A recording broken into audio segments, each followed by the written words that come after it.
அப்போ முதல்ல தண்ணி அப்புறம் மோர். ஷேர் பண்ணுங்க.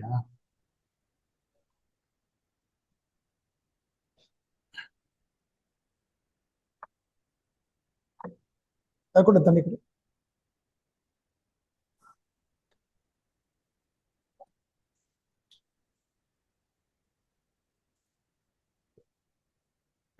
உங்களுக்கு ஒரு ஸ்டூடெண்ட் சேர் கொடுத்துட்டியா? எடுத்துட்டாங்க பாரு. கொடுத்துட்டு அவங்களுக்கு ஒரு ஃபேன் போட்டு இது கதவு மூடிட்டு அவங்களுக்கு ஃபேன் போட்டு அந்த கதவு மூடி. ரைட். வணக்கம். நாம சில நண்பர்கள், புதிய நண்பர்கள் வந்திருக்கீங்க. அகமத் தீபலட்சுமி, எழில்வாணன், கல்பனா, வாசிமலை, மாதேவி, கருப்பையா, நந்தியா, சிவராமன், ஸ்ரீராம், வேலுப்புரி. 2-3 பேர் நேற்று இருந்தவங்க இருக்கீங்க. ஒரு 3-4 பேர் வந்து புதுசா வந்திருக்கீங்க. அவளுக்கு ஒரு சின்ன அறிமுகத்துக்காக நேற்று நடத்தின வீடியோ வந்து நம்ம பப்ளிக்ல போட்டோம். அது எல்லாருக்குமே கிடைக்கும். கருப்பு மலர்கள் என்ற புத்தகத்துல விளிம்பு நிலை மக்களை பற்றிய கவிதைகளை நம்ம படிச்சுட்டு இருக்கோம். வல்னரபிள் செக்ஷன் சொல்லக்கூடிய டவுன் ட்ராடன், அடித்தட்டு மக்களாக இருக்கிற மாற்றுத்திறனாளிகள், திருநங்கைகள், குழந்தை தொழிலாளர்கள், மலைவாழ் பழங்குடி மக்கள், இவங்களை பத்தி அவர் எழுதின கவிதைகளை படிச்சிருக்கோம். அதுல முதல்ல நாம ஒரு 3-4 கவிதைகள் படிச்சோம். காகித பூக்கள் என்கிற திருநங்கைகளை பற்றிய கவிதையும், நிலாச்சோறு என்கிற ஒரு பிச்சைக்காரனுடைய கவிதையை பற்றியும், அனாதைகள் என்கிற ஆதரவற்றவர்களை பற்றிய கவிதையும், நடைப்பினங்கள் என்கிற மலைவாழ் பழங்குடி மக்களை பற்றிய கவிதைகளையும் படிச்சோம். 5வது கவிதைக்கும் 6வது கவிதைக்கும் ஒரு தலைப்பு இருக்கிறது. அவர்கள் நீதிமன்றத்தை கேள்விக்குள்ளாக்குகிறார்.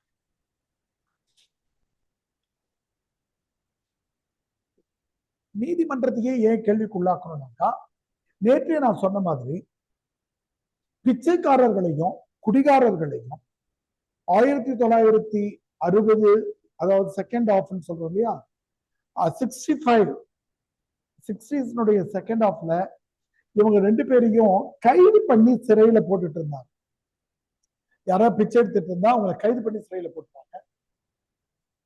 யாராவது தண்ணி அடிச்சு சுத்துறாங்கனாலும் அவங்களையும் சிறையில. நேற்று நம்ம பிச்சைக்காரி கவிதை படிச்சோம். பிச்சைக்காரில அவங்க சொன்னாங்க, தர்மத்தால் எனது பிச்சை பாத்திரம் நிறையும் முன்னால் கைதிகளால் உனது சிறைச்சாலை நிரம்பி விடுகிறது அப்படின்ற விஷயத்த சொன்னாங்க. அது மட்டுமல்ல, எனது சின்ன வயதுல இயற்கை எனக்கு செய்து தருகிற ஒரே நகை வந்து கை விலங்கு வந்து இது மட்டும்தான். அதுதான் அந்த சங்கிலி கூட நமக்கு வந்து அந்த வளையல் கூட சங்கிலி போட்டு இருக்குன்னு சொல்லிட்டு அந்த கை விலங்கை பத்தி அவங்க பார்த்தோம். என் தொற்றில் பருவத்திலேயே நீ இதனை செய்தனையோ, எனது கை விலங்கினை நான் அணியும் ஒரே நகை ஒற்றை வழியல், அதுதான் அந்த வலைகள் கூட சங்கிலி போட்டு இருக்கிறது அப்படின்ற 2 பக்கத்தில் இருக்கக்கூடிய ஒரு அவலச்சுவை நிரம்பிய கதை. அவலம்னாக்கா செல்ஃப் பிட்டி, தன்னைத்தானே இகழ்ந்து கொள்ளுதல், தன்னுடைய துயரங்களை பேசுறதுக்கு பேரு அவலம்னு. என்னால எதுவும் செய்ய முடியாமல் இருக்கிறேன் என்ற கையறு நிலையில பாடுறதுக்கு பேரு அவலச்சுவைன்னு பேரு. அவங்க அப்படி பாடுற அந்த பாடல். இன்னைக்கு நம்ம குடிகாரன் கவிதையை படிக்கிறோம். நேற்றுக்கு நான் ஒரு கேள்வியை சொன்னேன். பொதுவா குடிகாரர்கள் என்றால் சமூகத்துல அப்படி ஒன்றும் மரியாதைக்குரியவர்களோ இல்ல அவர்கள் சார்பா நம்ம பேசணும்ன்ற அவசியமோ கிடையாது. ஆனால் ஏன் குடிகாரர்களை பத்தி நம்ம பொதுவான புத்தியில குடிகாரர்கள் என்றால் நம்ம என்ன நினைச்சிட்டு இருக்கோம்னா, அவர்கள் ரொம்ப வாழ்க்கையில வசதி உடையவர்கள், அவர்கள் பொழுதுபோக்கா குடிக்கிறாங்க, அவங்க மகிழ்ச்சியை கொண்டாடுவதற்காக சேர்ந்து குடிக்கிறாங்கன்னு நம்ம நினைக்கிறோம். இது ஒரு பக்கம். ஆனால் இன்னொரு வகை குடிகாரர்கள் இருக்கிறாங்க. ஏழைகள் யாருனாக்கா, பிணம் எரிக்கிற இடத்துல இருக்கிறவங்க இருக்காங்க இல்லையா, அவங்க மது குடிக்கலன்னா நீங்க தூங்கவே முடியாது. ஏன்னா நாம வந்து உறவினர்கள், நம்முடைய தாத்தா பெரியவங்க யாராவது இறந்துட்டாங்கன்னா, ஒரு நாள் நம்ம அந்த இறப்புக்கு போயிட்டு வந்தோம்னா இறப்பு முடிஞ்ச உடனே ஒரு உணவு போடுவாங்க. அந்த வீட்டுல நம்ம சாப்பிடுறதுக்கு ஒரு மாதிரி சாப்பிடாம நம்ம நண்பர்கள் கூட போயிட்டு ஹோட்டல்ல சாப்பிடலாமா அப்படின்னு. நாள்தோறும் இறப்பினை பார்க்கிறேன். அதுவும் அந்த இறப்பினுடைய தன்மை பல்வேறு வகைப்பட்டதா இருக்கு. பல்வேறு வகைப்பட்ட இறப்புக்குரியவர்களாக இருக்கிற சாரி போட்டச்சா அங்க போனா மூலயமா இது அங்க பல்வேறு வகைப்பட்ட இறப்பு. தீக்குளிச்சு இறந்து போற ஒரு இளம்பெண், குழந்தைகள், விபத்துல இறந்து போற குடும்பம், இதையெல்லாம் பார்க்கும்போது அவங்க தண்ணி அடிச்சாங்கன்னா தான் அவங்களால தூங்கவே முடியும். ஏன்னா நாம இன்னைக்கு சாலையில சந்திக்கிற ஒரு விபத்துல யாரோ ஒருத்தவங்க இறந்துட்டாலே நமக்கு ஒரு மாதிரியா இருக்காங்க.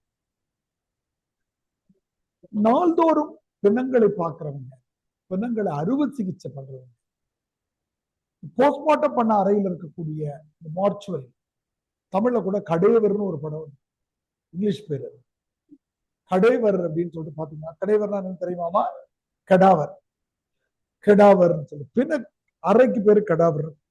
இந்த பிணங்களை பதப்படுத்தி மறுபடியும் எடுத்துட்டு போறாங்கல்ல, அந்த பதப்படுத்தப்பட்ட பிணங்களுக்கு பேரு கடைவர். இந்த டாக்டர் படிக்கலாம் அமலா பால் அந்த படத்துல நடிச்சிருப்பாங்க. அப்போ நீங்க அவங்க கொஞ்சம் தண்ணி அடிச்சாதான் அவங்க தூங்க முடியும். அவங்க மட்டும் கிடையாது, நம்முடைய டிரைனேஜ் இருக்குல்ல, மலக்குடல், எல்லா அழுக்கு சாலவம் சொல்லக்கூடிய டிரைனேஜ் அடைக்கிறவங்க கொஞ்சம் தண்ணிய போட்டுட்டு இறங்கினாதான் அவனால அந்த நாட்டத்தையே பொறுத்துக்க முடியும். இப்படி பல உழைப்பாளிகள் இருக்காங்க. அவங்க உடல் வலியை மறக்கிறதுக்காக கொஞ்சம் குடிக்கணும்னே மருத்துவமே சொல்லுது. கடுமையான உடல் வழியில இருக்கிறாங்க. நீங்க உங்களுக்கு தெளிவான மருத்துவம் சொல்லணும்னா, குழந்தைகள் பிறந்த பிறகு குழந்தை பெற்ற தாய்மார்களுக்கு தர்ற மருந்துல உங்களுக்கு ஸ்பிரிட் கலந்துரும், இந்த மது கலந்துரும். அப்பதான் உங்களுக்கு தூக்கம் வரும். அந்த உடம்புடைய வலியில படிச்சிருக்கு, அந்த வலியினுடைய அளவு கூட ஒரு அளவு சொல்லுங்க, ஏதோ ஒரு அளவு சொல்லுங்க, டெசிபிள் மாதிரி ஏதோ டயஃபரோ சொல்றோம், வலியினுடைய அளவு. ரொம்ப வேடிக்கையான விஷயம், நாம சாப்பிடுற இருமல் மருந்துல ஸ்பிரிட் இருந்துகிட்டே இருக்கு. நீங்க இருமல் மருந்து சாப்பிடுறீங்கல்ல, நீங்க இருமல் மருந்து அதிகமா சாப்பிட்டீங்கன்னா உங்களுக்கு கொஞ்சம் கிக் வந்துடும், ட்ரௌசியா இருக்கும், அப்படி தூங்கிட்டே இருக்கும். அப்போ இந்த மதுவை மருந்தாக பயன்படுத்த வேண்டிய அடித்தட்டு மக்கள் இருக்கிறாங்க. ஆனா இந்த பொது சமூகம் என்ன பண்ணுது, பணக்காரனுக்கு பெர்மிட்ட கொடுத்துருது, ஏழைகளை குடிக்க கூடாதுன்னு சொல்லுது. அதுதான் இவருக்கான பெரிய கோபம் அப்படின்னு நம்ம சொன்னோம். மதுவை ராஜ திரவமே, மகா கவிகளின் தாய்ப்பாலே, பாருங்க அந்த வரி அடல் மணிக்கு, மகா கவிகளின் தாய்ப்பாலே என்றார். பெரும் கவிஞர்கள் எல்லாம் மது குடிச்சவங்களா இருந்தாங்க. அது கண்ணதாசனாக இருந்தாலும், ஏன் காமராசனாகவே இருந்தார். காமராசன் அதிகமா தண்ணி அடிச்சுட்டு இருந்தார். கடைசியில பேரலிட்டிக் அட்டாக் அப்புறம் கொஞ்சம் மருத்துவமனையில் சரியாகி அந்த கடைசி வரைக்கும் சுத்திட்டு இருந்தார். நீ ஒரு தேவதூதனின் பொன் சிறகென்றால் இந்த கைவிலங்கு யாருடைய? நம்ம நண்பர்கள் எல்லாரும் நமக்கு சொல்றாங்க, தண்ணி அடிச்சா அப்படின்னு மிதக்கலான்டான்றான். ப்ரோ தண்ணி அடிச்சா மிதக்கலாம். ஆனா தண்ணி அடிச்சுட்டு பார்த்தா போலீஸ் நம்மளை கைது கட்டிட்டு போயிடறான். யாரா தண்ணி அடிச்சுட்டு ஏன்டா ரோட்ல சுத்திட்டு இருக்கிறாங்க, கைது பண்ண. அதான் கேட்கிறாரு, நீ ஒரு தேவ தூதனின் பொன் சிறகு என்றால் இந்த கைவிலங்கு யாரு? கைவிலங்கு அடல் பண்ணிக்கோங்க, கைவிலங்கு யாருடைய? நீங்க ஒரு மௌன ராகம் என்றால் இந்த அழுகுரல்கள் யாருடைய? பெரிய கவிதை என்பதால சில வரிகளை விட்டு படிக்கிறேன். சிற்பிகள் குடித்தால் இன்னும் சில தாஜ்மஹால்கள் உருவாகும். சைத்ரீகர்கள், சைத்ரீகர்கள் என்றால் ஓவியர்கள், ஓவியர்கள் சித்திரக்காரர்கள், ஓவியர்கள் குடித்தால் இன்னும் சில ரவிவர்மாக்கள் பிறக்கலாம். உங்களுக்கு தெரியும், ரவிவர்மா என்பது இந்தியாவுடைய மிகச்சிறந்த ஓவியர்னு அறியப்படுறவர் ரவிவர்மா. குடிகாரன் குடித்தால் இன்னும் சில மதுக்கோப்பைகள் என்ன சொல்ல வர்றாருன்னா, இந்த கலைஞர்களாக இருக்கிற ஓவியர்கள், சிற்பிகள், கவிஞர்கள், இவங்கெல்லாம் எல்லாருக்கும் வாழ்க்கையில கஷ்டம் இருக்கு. உங்க வாழ்க்கை கஷ்டம் கேட்டீங்கன்னா வேடிக்கை வைரமுத்து எழுதிருப்பாரு, ஒரு 40 பக்கம் நோட்டு கொடுத்தா ஐயா அடுத்த நோட்டு எடுத்துக்குவாங்க, என்ன எழுதணும்னு சொல்லுவாங்க. அவ்வளவு கஷ்டங்கள் நமக்கு இருக்கு. இப்ப நீங்க ஒரு ஓவியம்னு வச்சுக்கோங்க, நீங்க ஓவியம் வரையலாம்னு நினைச்சிட்டு உட்கார்ந்தீங்கன்னா உங்களுக்கு கட்ட வேண்டிய இஎம்ஐ, வீட்டுல என்ன திட்டினாங்க, மாமனார் என்ன சொல்லுவாரு, பக்கத்து இப்படிலாம் வந்தா ஞாபகம் வராது. அதனால இந்த கலைஞர்களே கொஞ்சம் மது குடிக்கிற பழக்கத்தோடு இருப்பாங்கன்றது உலக அளவிலான ஒண்ணு. பாரதியாரே கடைசி நேரத்தில் கஞ்சா சாப்பிட்டாரு ஒரு ஆய்வு உண்டு, பாரதியார் படத்துல வச்சு. அதான் அவர் எழுதுறாரு, சிற்பிகள் குடித்தால் இன்னும் சில தாஜ்மஹால்கள் உருவாகும். இந்த தாஜ்மஹாலை உருவாக்கின சிற்பிக்கு தனி வாழ்க்கை கஷ்டம் இருந்திருக்கும், ஆனா அது உருவாக்கும் போது அவங்க தண்ணீர். சைத்திரிகள் ஓவியர்கள் குடித்தார் ரவிவர்மாக்கள் உருவாக. இந்தியாவில் கங்கை வற்றி போனாலும் மது வெள்ளம் பாய்ந்து கொண்டுதான் இருக்கு. இதே மாதிரியான ஒரு பாடல்ல ஒண்ணு கேட்டிருப்பீங்க நீங்க, கங்கை என்ன இது என்ன இது, ஆகாய கங்கை வற்றி போனாலும் சாராய கங்கை ஆராதமான ஒரு கமலஹாசன் படத்துல ஒண்ணு, முன்னாள் முடியும், அது இவர் எழுதின பாடல்.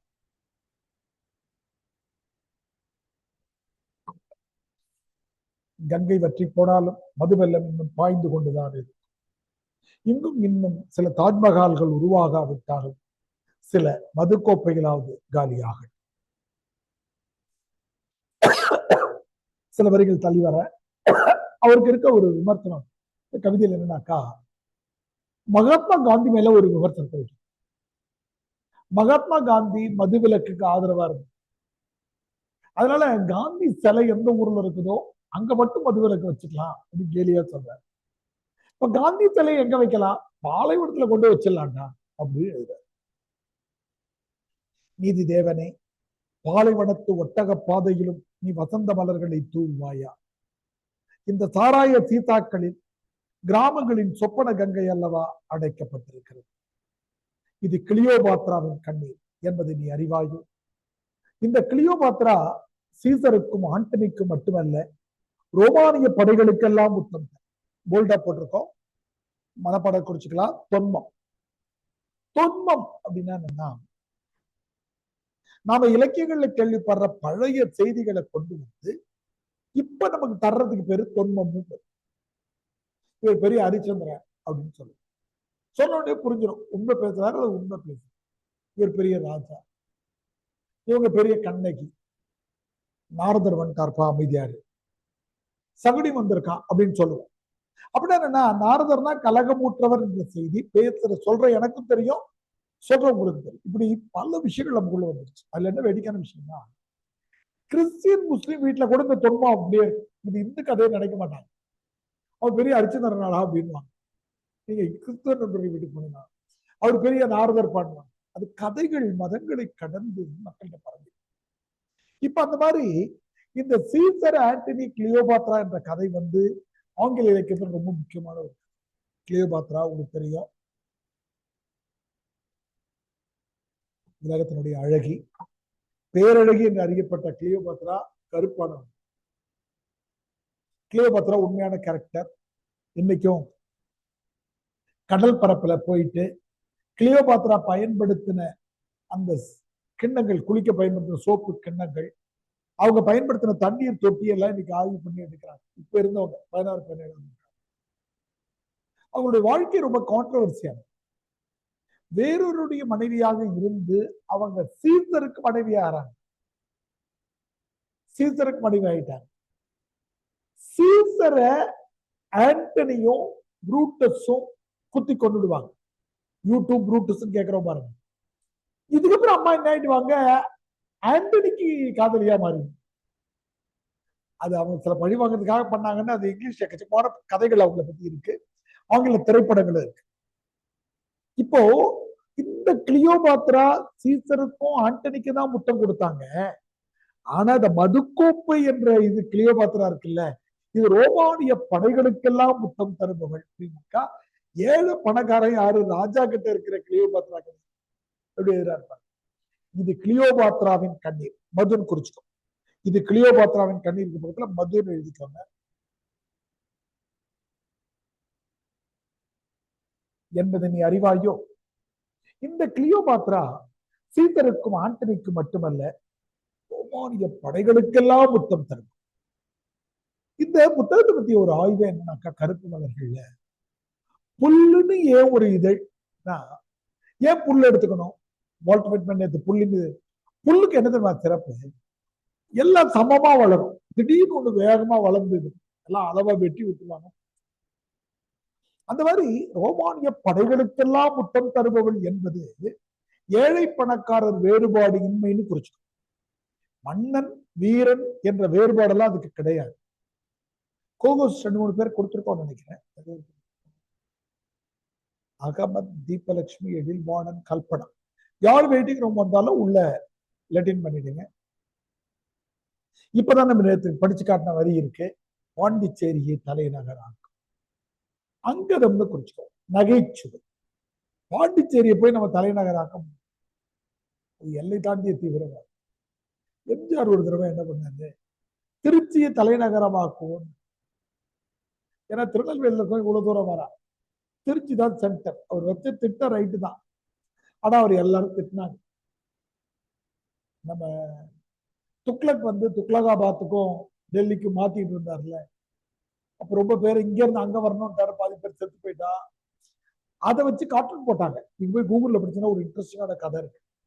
ஆனந்த விடல ஒரு துக்ளக்குன்னு போட்டு கார்ட்டூன் போட்ட உடனே என்னது வந்துட்டாரு எம்ஜிஆருக்கு, எனக்கு வானலாவிய அதிகாரம் இருக்குன்னு. இப்போ அவங்க பையன் இருக்கான் ஒருத்தர், பேரு அவங்க வீட்டு பக்கத்துல, அந்த சபாநாயகர் என்ன பண்ணிட்டாரு, ஆனந்த விகடன் ஆசிரியருக்கு சம்மன் கொடுத்து சட்டமன்றத்துல கூப்பிட்டு மன்னிப்பு கேட்க சொன்னோம். போய் படிச்சீங்கன்னா எம்ஜிஆர் வெர்சஸ் ஆனந்த விகடன் படிச்சீங்கன்னா எங்களை வேடிக்கை இருக்கு. அப்புறம் ஒரு ஹைகோர்ட்டு போயிட்டு காட்டலாம் போறது ஒன்றும் தப்பு இல்லை அப்படின்னு. அந்த மாதிரி தமிழ்நாட்டுலதான் இருக்கிறாரு. இவர் என்ன சொல்றாரு, பாண்டிச்சேரியை தலைநகராக்கும். யாரு? குடிகாரன். பாலைவனத்திற்கு மட்டும் மதுவிலக்கு சட்டம் போடுவோம், வேண்டுமென்றால் அங்கே காந்தி சிலை. காந்தி என்ன சாப்பிட்டாருமா? காந்தியருடைய முக்கியமான உணவு என்ன?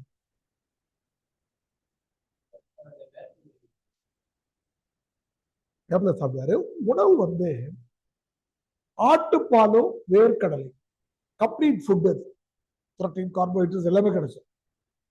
வேர்க்கடலை, நிலக்கடலை இருக்கு, அதுவும் அது கிண்டல் பண்றாரு பாருங்க. பேரிச்சம்பழம், ஒட்டகங்களோடு ஆடு வளர்ப்பு, ஏனென்றால் காந்தி ஆட்டுப்பால் சாப்பிட்டார். பேரிச்ச மர நிழல்களில் மணிலா கொட்டை விதிப்பு. இந்த மணிலா கொட்டைன்றதான் தென்னார்காடு மாவட்டங்கள்ல மல்லாற்றுன்னு சொல்லுவோம். நம்ம இப்ப இந்த அமைச்சர் ஆயிட்டார்ல, ஒருத்தர் கிண்டல் பண்ணிட்டு இருக்காங்க, புஷி ஆடுன்னு ஒருத்தர் கிண்டல் பண்றாருல, இட்டுட்டு போறதான கஷ்டம்ன்றாருல. விஜய கூட்டிட்டு போறது கஷ்டன்றதுக்கு அந்த அமைச்சரா இருக்கிற புஷி ஆனந்த் அவர் இட்டுன்னு போறதா எங்களுக்கு ரொம்ப கஷ்டமா இருக்குன்னு பேசுற வீடியோ போடலாம். ஆக்சுவலா சொல்ல போடாது, எங்க மாவட்டத்தினுடைய ஸ்லாங். நான் மேட்டூர்ல போய் சொல்லுவேன் நான், ஏன்னா அங்க கொஞ்சம் இட்டுன்னு போயிருக்கீங்களா அப்படின்னு. அவங்களுக்கு ஒன்றும் புரியாது.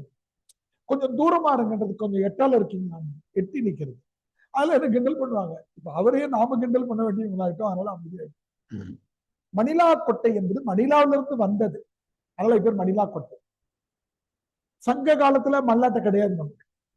இது இறக்குமதி செய்யப்பட்டு வளர்க்கப்பட்ட தாவரம். காக்காவே வெளியூர் வந்து, காக்காவே அது மாதிரியே வந்துருச்சு. ஒட்டகம் வெளியூர் வந்து. மது அமுதமும் அல்ல, அது விஷமும் அல்ல, அமுதத்தில் விஷம் இறக்கிய பின் அது என்னவா? மது அமுதமா விஷம்? ஒரு பட்டிமன்றம் நினைக்கிறேன். குடிக்கிறவனுக்கு அது அமுதான் நினைச்சிட்டு குடிக்கலாம். ஆனா வயதான பிறகுதான் தெரியுது கல்லீரல் பாதிச்சு. நம்ம ஒரு சினிமா பாட்டுல கேட்டோம்ல, இந்த டூயட் பாட்டுல அமுது என்பதா இல்லை விஷம் என்பதா, அமுத விஷம் என்பதா, அதை எழுதியிருக்காரு. அமுதமா விஷமா, அமுதத்தில் விஷம் இறக்கிய பின் அது என்னமா? நஞ்சு மன மகிழ்ச்சியும் மன துயரத்தையும் நீக்குது. எது? மது. ஆனா உடம்பு கெடுக்குது. தண்ணி அடிக்கிறவங்க எல்லாரையும் கேட்டீங்கன்னா மன கஷ்டம்ன்றான். உலகத்துல மன கஷ்டம் இல்லாம யார் இருக்கு? தண்ணி அடிக்கிற தேர்வு நினைச்சேன். அது அமுதம் விஷம். நல்ல சிறப்பான முரண் தொடை பயன்பாடு. முரண் தொடை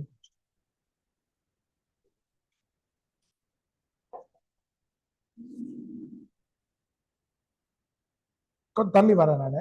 அக்னி பூக்களின் வசந்தரூப தேன் கொடுமா, மனமுதுகில் கற்பனை விரல்களின் கையெழுத்து ஸ்பரிசமா. இந்த வரிதான் இந்த அதிகாரத்தினுடைய முக்கியமானது. மாளிகைக்கு பெர்மிட்டு, சேரிக்கு மட்டும் கைது.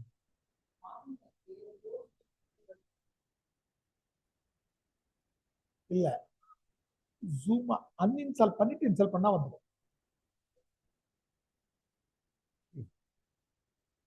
இப்போ ரெக்கார்டிங் தான் இருக்குன்னா லைவா இருந்தா லிங்க் அனுப்புனா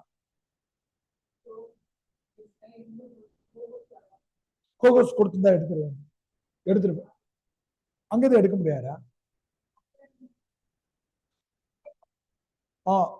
போஸ்ட் எதுல இருக்குன்னு பாருங்க. போஸ்ட் இருந்தா எடுக்கு. யாரும் யாரையும் ரிமூவ் பண்ணாதீங்கம்மா. யாராவது அப்படி ரிமூவ் பண்ணி விட்டீங்களா? இதை கோகோஸ் நம்ம கவனிச்சு தருவோம்.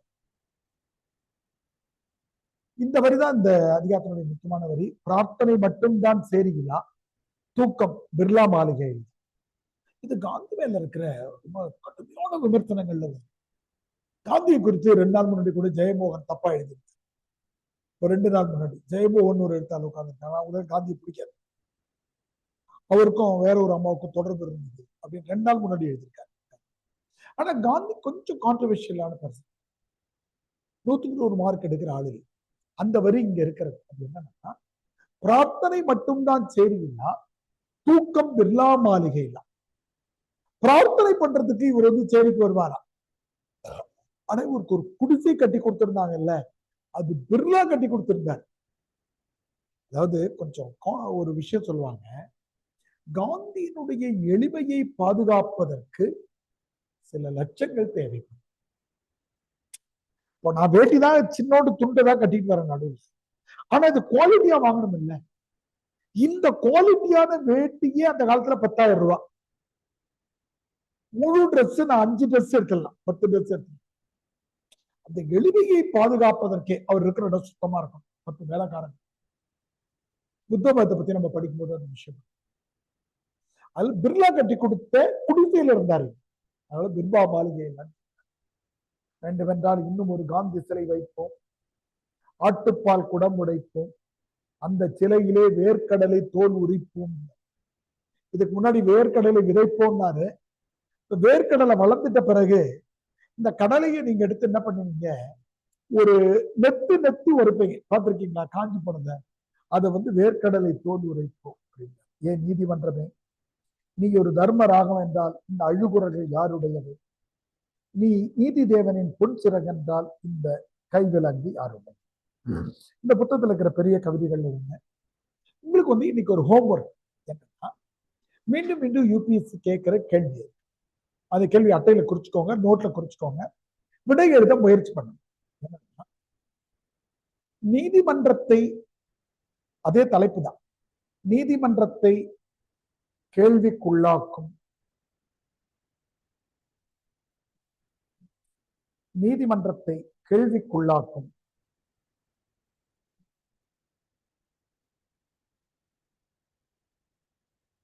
இரண்டு கதாபாத்திரங்களை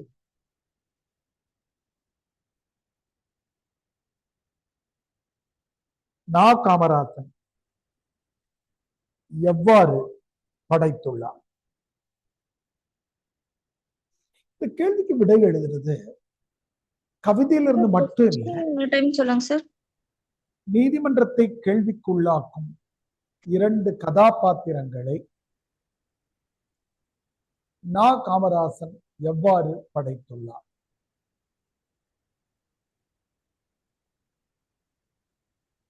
நா. காமராசன் எவ்வாறு?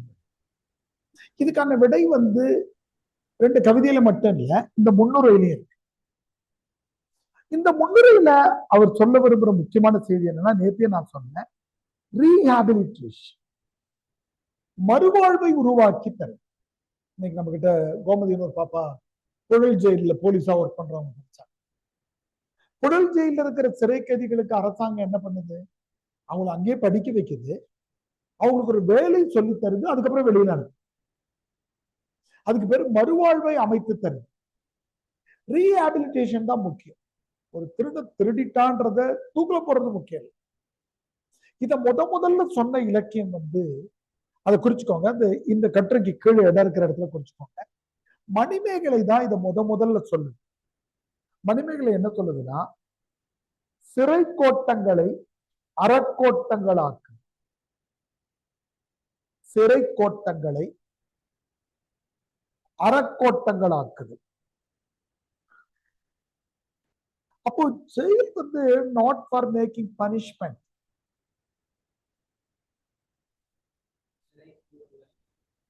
அற அற எத்திக்ஸ், அறக்கோட்டங்கள், பெரியரான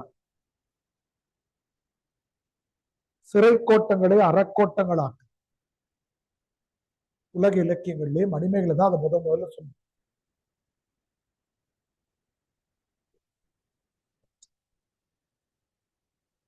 அப்போ பேர் இஸ் ஹியூமன். மனிதர்கள் தவறு செய்யறது எல்லாருமே சின்ன சின்ன தவறுகள் நம்ம தெரிஞ்சு தெரியாமல். அப்போ உணர்ச்சிப்பட்டு தவறு செஞ்சுட்டான், ஒரு பிக் பாக்கெட் அடிச்சுட்டான், ஒரு இடத்துல திருடிட்டான் அப்படின்னா அவனுக்கு அங்க கைத்தொழில் ஒண்ணு கத்து கொடுக்கறது. நீங்க பார்த்திருப்பீங்க, ஜெயில இருந்துகிட்டு பிஏ படிச்சுட்டு எம்ஏ படிச்சுட்டு பிஹெச்டி படிச்சுட்டு டாக்டரேட்டா வந்தவங்க எல்லாம் இருக்காங்க. இப்போ கூட கொஞ்ச நாள் முன்னாடி ராஜீவ்காந்தி கொலை வழக்குல தவறா கைது செய்யப்பட்ட பேரறிவாளன் வந்து ஹைகோர்ட்ல பதிவு பண்ணாரு, தெரிவிச்சாங்க. நம்ம தியாகுன்னு ஒருத்தர் டிவி எல்லாம் உட்காந்து பேசுவாரு, தமிழ் தேசிய அந்த இதெல்லாம் பேசுவார், தியாகுன்னு தோழர் தியாகுன்னு போடுவாங்க. அவரு ஒரு 40 வருஷம் முன்னாடி 18-20 வயசு பையனா இருக்கும்போது தஞ்சாவூர்ல நமக்கு இது நடந்தது இல்லை, நம்முடைய அது எனக்கு வெண்ணி, அங்க ஒருத்தர் வெட்டிட்டு ஜெயிலுக்கு போனவர்.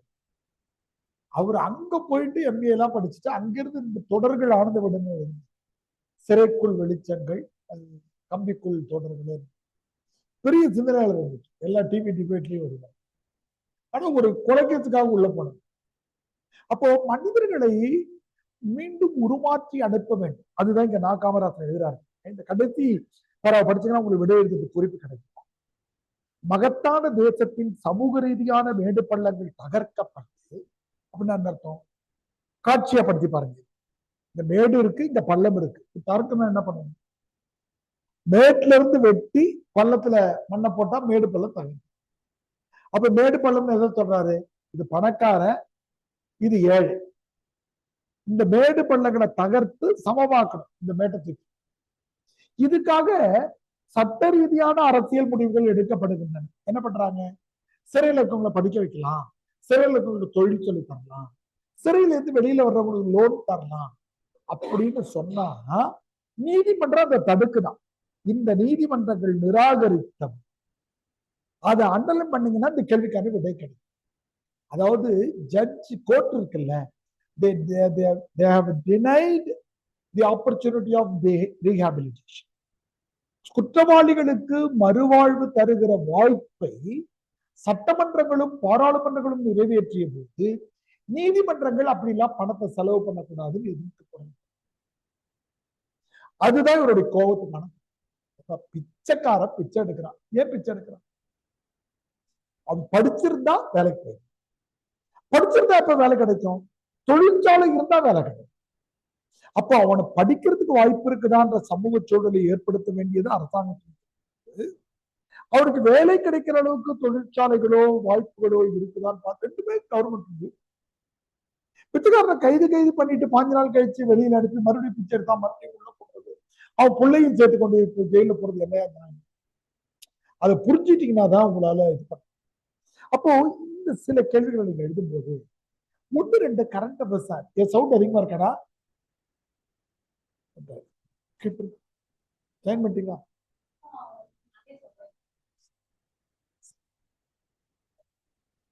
சரிதாபா? என்னன்னா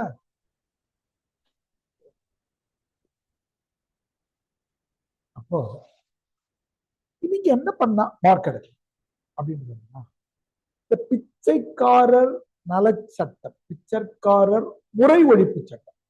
பிச்சைக்காரர் ஒழிப்பு சட்டம் எழுதக்கூடாது, பிச்சைக்காரர்களை கொள்றதா. we are abandoning the system. அப்ப பிச்சைக்காரர் முறை ஒழிப்பு அது பிச்சைக்காரர் நலவாழ்வு சட்டங்கள் தமிழ்நாடு அரசோ அல்லது வாய்ப்பு இருந்தால் இந்திய அரசோ எப்ப எடுத்துட்டு வந்தாங்கன்னு ஒரு வரிய விடைக்கு முன்னாடி எழுது. புரியுதுங்களா? இதை எழுதும் போது எந்த மாநிலம் முதல்ல எடுத்து வந்தான்? தமிழ்நாடு எப்ப எடுத்து வந்தான்? இந்தியா அரசு. இந்த மாதிரியான விஷயங்களை கவனிக்க. அல்லது பணக்காரர்களுக்கு பெர்மிட் இருந்தது பாருங்க மாளிகைக்கு, அது எப்போ ஒழிக்கப்பட்டது? மது குடிப்பதற்கு குறிச்சிட்டோம். மது குடிப்பதற்கு பணக்காரர்களுக்கு இருந்த பெர்மிட் முறை எப்போது ஒழிக்கப்பட்டது?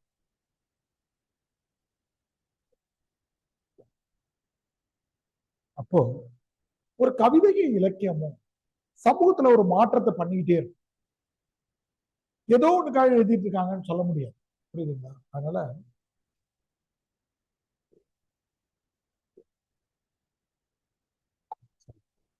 ரெண்டு போர் குடிச்சாச்சு. இது வந்து ரொம்ப ரொம்ப ரொம்ப முக்கியமான கேள்வி.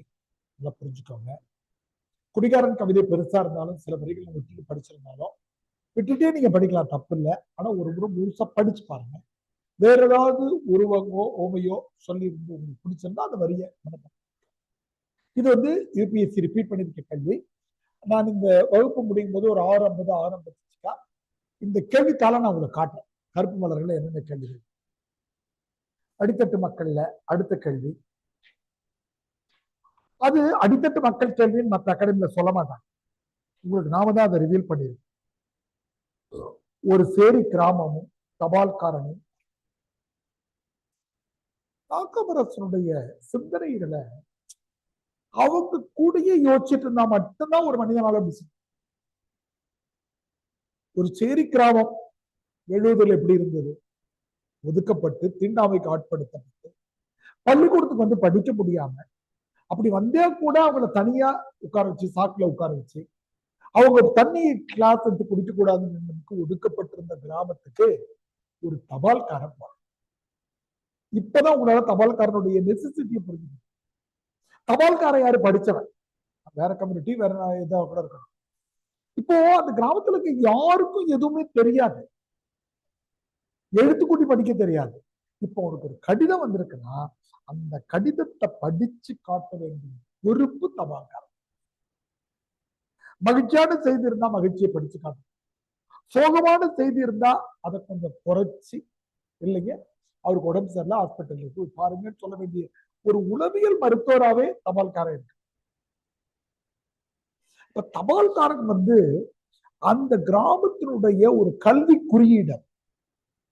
அவன் வந்து ஒரு நடமாடும் தெய்வம் மாதிரி. எல்லாத்தையும் தான் அவன் சொல்ற லெட்டரையும் எழுதி போடணும். அவன் செத்து போயிட்டான்.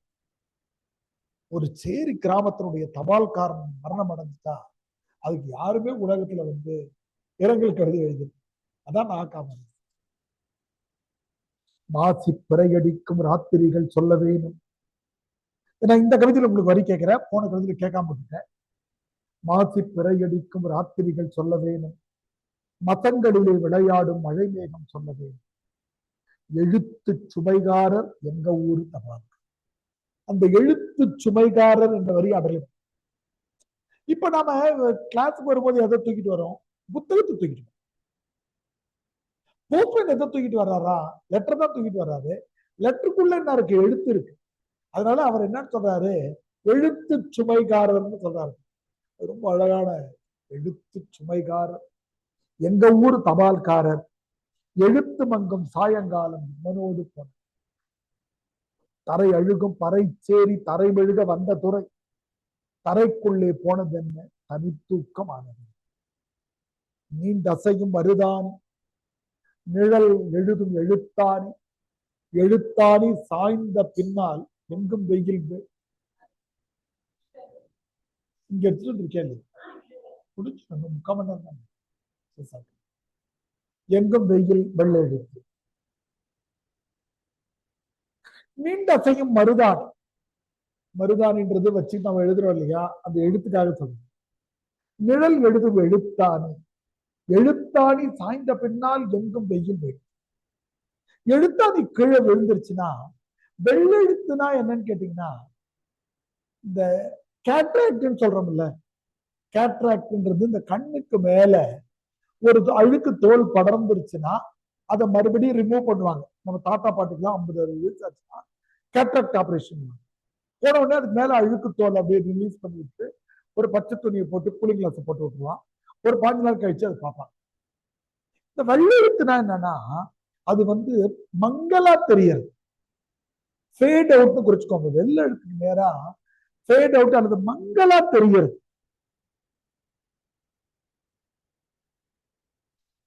இப்போ தபால்காரர் வந்து எங்க ஊர்ல தபால் படிச்சுட்டு இருந்த வரையில லெட்டர் இருக்கிற விஷயங்கள் எங்களுக்கு தெரிஞ்சு செத்து போன பிறகு லெட்டர் எடுத்து பார்த்தா எல்லாம் மசம் மசம் மசம் இருக்கு. என்ன எழுதியிருக்கானே தெரியும். எங்கும் வெயில் வெள் எழுதி மறுபடியும் சொல்வார். ஒரு பேரை விட்டு படிக்கிறேன். ஊர்கோடி சாவடியில் ஒளி விளக்கு எரிஞ்சாலும் விழி விளக்கு எரியலையே வியாசர் கதை முடியலை. நான் மறுபடியும் இந்த வரி படிக்கிறேன். ஊர்கோடி சாவடியில் ஒளி விளக்கு எரிஞ்சாலும் விழி விளக்கு எரியலையே வியாசர் கதை. ஊர்கோடி சாவடியில பெரிய லைட் போட்டு வச்சிருக்காங்க தெருப்பொடி, நல்ல விளக்கு எரியுது. ஆனா எனக்கு எழுத்து தெரிஞ்சாதான் அந்த புத்தகம் திறந்து படிக்க முடியும். ஊர்கோடு சாவடியில் ஒளி விளக்கு எரிந்தாலும் விடிவிளக்கு எரியலை. திருவள்ளுவர் ரொம்ப அழகா எழுதியிருப்பார். கண்ணுடையர் என்பர் கற்றோர் முகத்திரண்டு புண்ணுடையர் கல்லாதவன். படிக்காதவனுக்கு இதுக்கு பேரு கண்ணு கிடையாதான், புண்ணுன்னு சொல்லுவேன். எனக்கு தெரியவே தெரியாது. நான் விடிவிளக்கு எரியலையே. அடுத்த வரைக்கும் உங்களை யாராவது விளக்கம் சொல்லுங்களா பார்ப்போம். வியாசர் கதை முடியலை. யாருக்கா தெரிஞ்சிருக்காங்க ஏன் வியாசர் கதை முடியலையேன்றாங்க? எப்போதுமே டிவி தொடர்கள் எல்லாம் பார்த்துருக்கேன். வியாசர், வியாசர்னா யாரு? அவர் தான் தமிழ்நாடு இந்தியாவில் பாரதம் எழுதினவர் வியாசர். மகாபாரதம் தமிழ்ல எழுதினவர் வில்லிபுத்தூர். ஏன் வியாச பாரதம் சொல்றாங்க எழில்வாணன்? ஏன் வியாசர் கதை முடியலையே தெரியுமா? புராண கதை அது, தெரிஞ்சுக்கும் கட்டாயம் இல்லை. நான் சொல்றேன், சொல்லுங்க சொல்லுங்க சொல்லுங்க.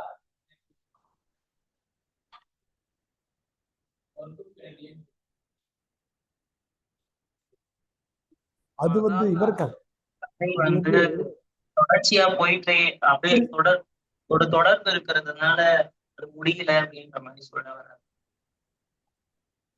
கிருஷ்ணர் வந்து ஒவ்வொரு யுகத்திலையும் இருக்காரு இல்லையா, அந்த அடிப்படையில சொல்லுவாங்க.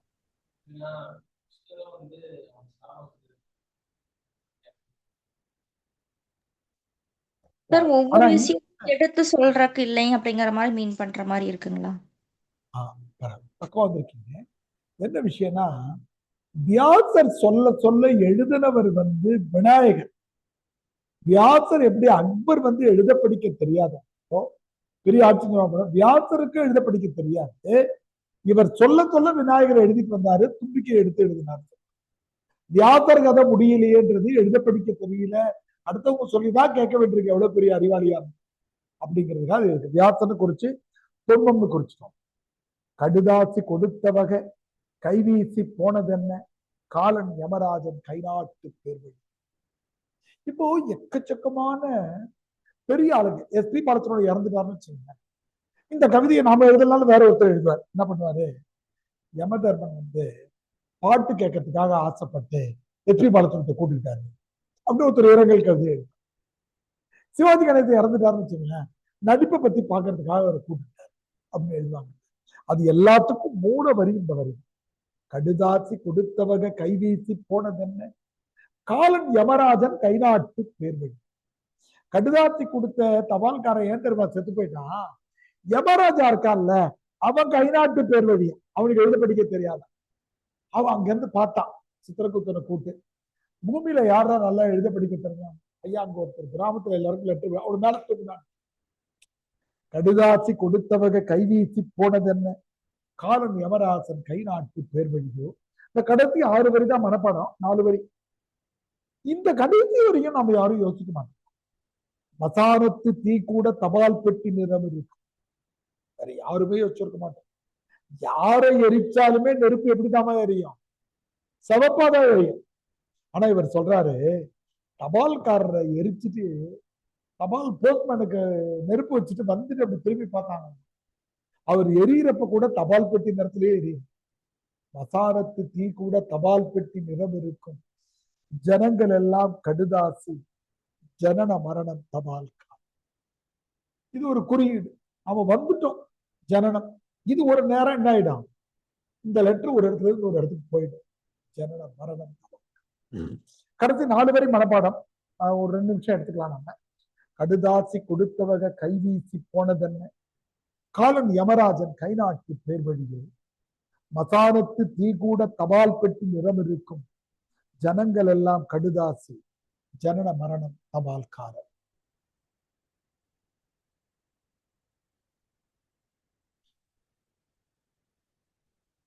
வாசிமலை வந்துட்டீங்க. வந்ததாமா வாசிமலை?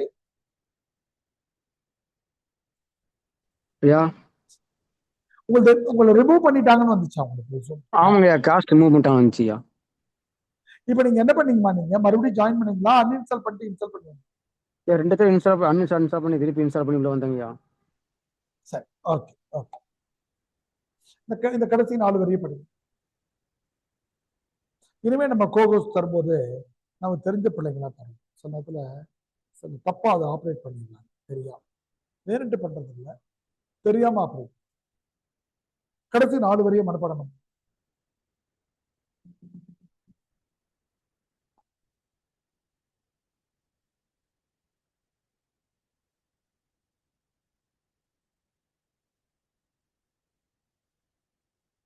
சொல்றேன் சொல்லலாம்.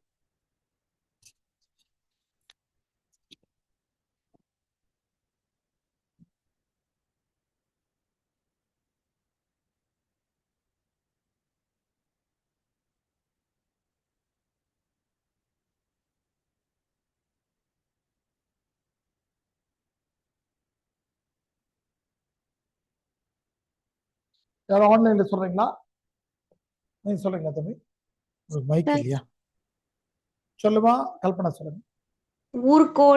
ஊர்கோடி சாவடியில் ஒளிவிளக்கு எரிச்சாலும் விழிவிளக்கு எரியலையே, வியாசர் கதை முடியலையே.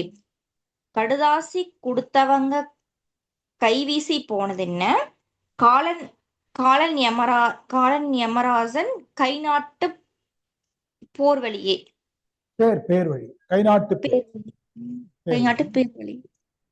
பரவாயில்ல, பேர் வழி. ஓகேங்க சார். வேற யார் சொல்றீங்கம்மா ஆன்லைன்ல? ஐயா முதல்ல யார் ஜான்சி சொல்றீங்களா? ஜான்சி சொல்லுங்க. ஓகே. கடுதாசி கொடுத்தவக கைவீசி போனதென்ன, காலன் யமராஜன் கை நாட்டு பேர் வழியோ. மசானத்து தீ கூட தபால் பெட்டி நிறம் இருக்கும். ஜனங்களெல்லாம் கடுதாசி, ஜனன மரணம் தபால்காரர். எழில்வாணன் சொல்லுங்க. ஊர்கோடி சாவடியில் ஒளிவிளக்கு எரிஞ்சாலும் விழிவிளக்கு எரியலையே, வியாசர் கதை முடியலையே.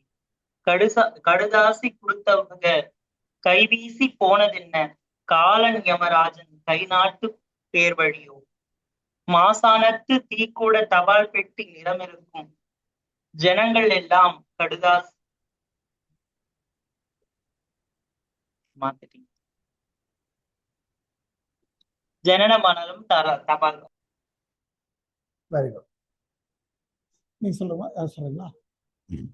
மைக் சொல்லுங்க. சவுண்ட் சொல்லுங்க.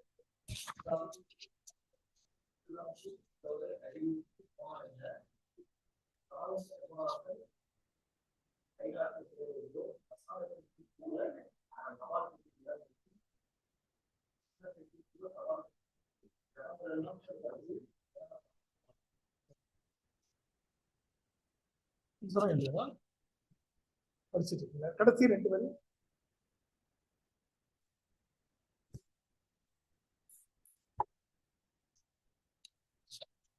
அடுத்த கவிதை ஊமை.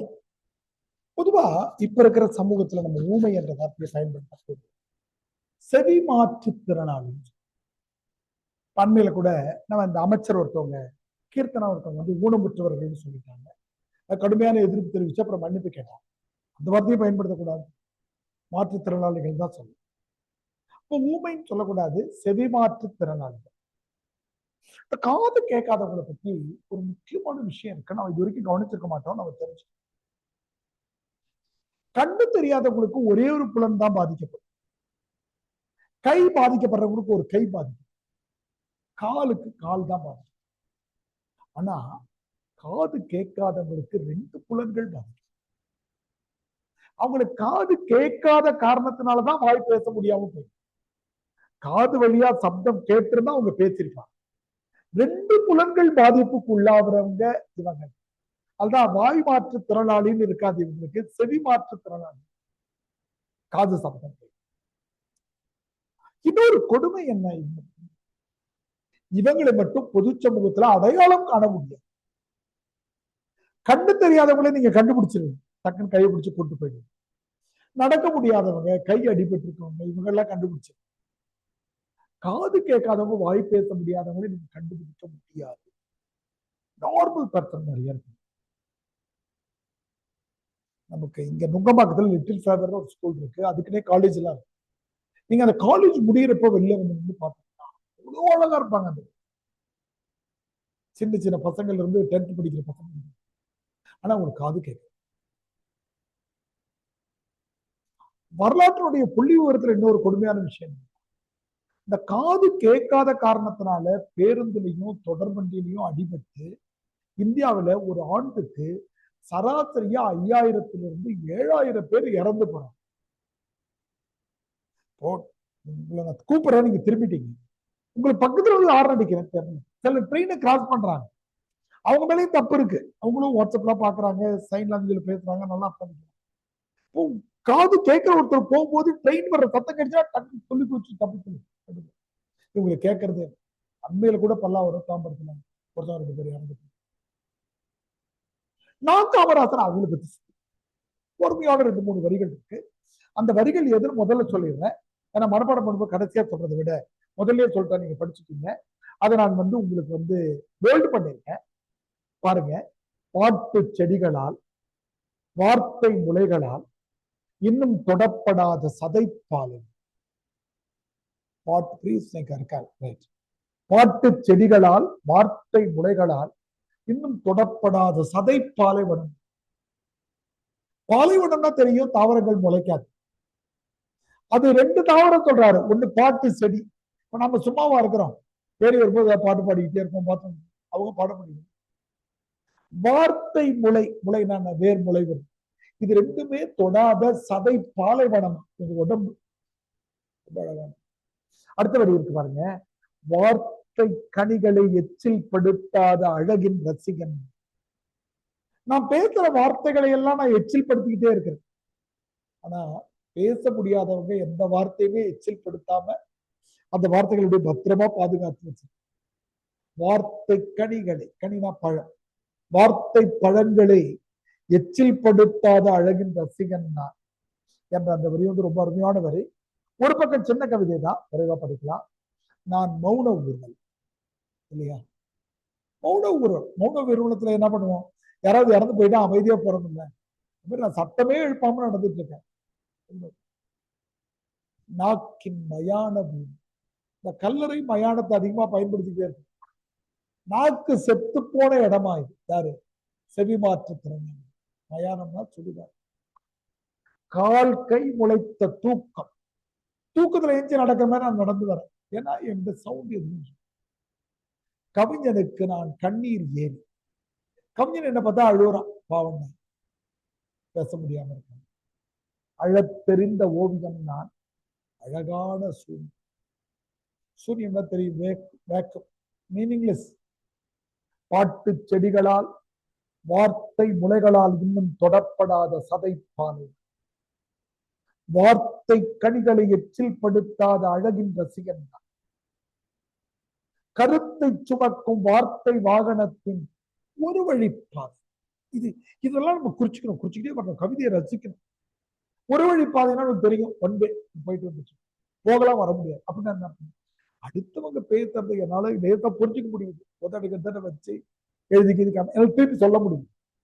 அது ஒன் வே எழுதினார் பாருங்க, அதெல்லாம் யாருமே யோசிக்க முடியும். எப்படி எழுதினார்? கருத்தை சுமக்கும் வார்த்தை வாகனத்தின், வார்த்தை வாகனம், வாகனம்னா தெரியுது இல்லையா, ஆட்டோமொபைல்ஸ். வார்த்தை வாகனத்தின் ஒரு வழி பாதை. கண் இமை கூடும், புருவ இறகும் இணைந்திருப்பதால் தான் கண்ணீர் கவிதையை எழுதி எழுதி நான் பாருங்க. இது புருவம், இது கண்ணு. அவர் என்ன சொல்றாரு பாருங்க, ஒரு காலகட்டத்துல இங்கு பேனா நம்ம எழுதிட்டு இருந்தோம் இல்லையா, அதுக்கு முன்னாடி என்ன பண்ணாங்கன்னா இங்க வச்சுக்கிட்டு தொட்டு தொட்டு எழுதுவாங்க. அந்த மாதிரி இது இங்கு பாட்டிலாம், கண்ணு வந்து இங்கு பாட்டிலாம்,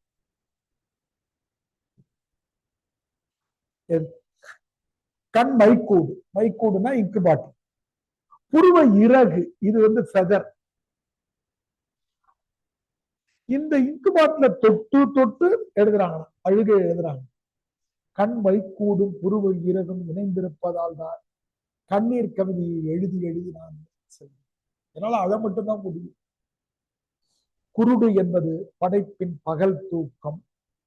யாரை பத்தி பேசிட்டு இருக்காரு? ஊமை. ஊமைகள் வந்து பகல் கனவு. நான் மௌன ஊர்வலம் நாக்கி மயான.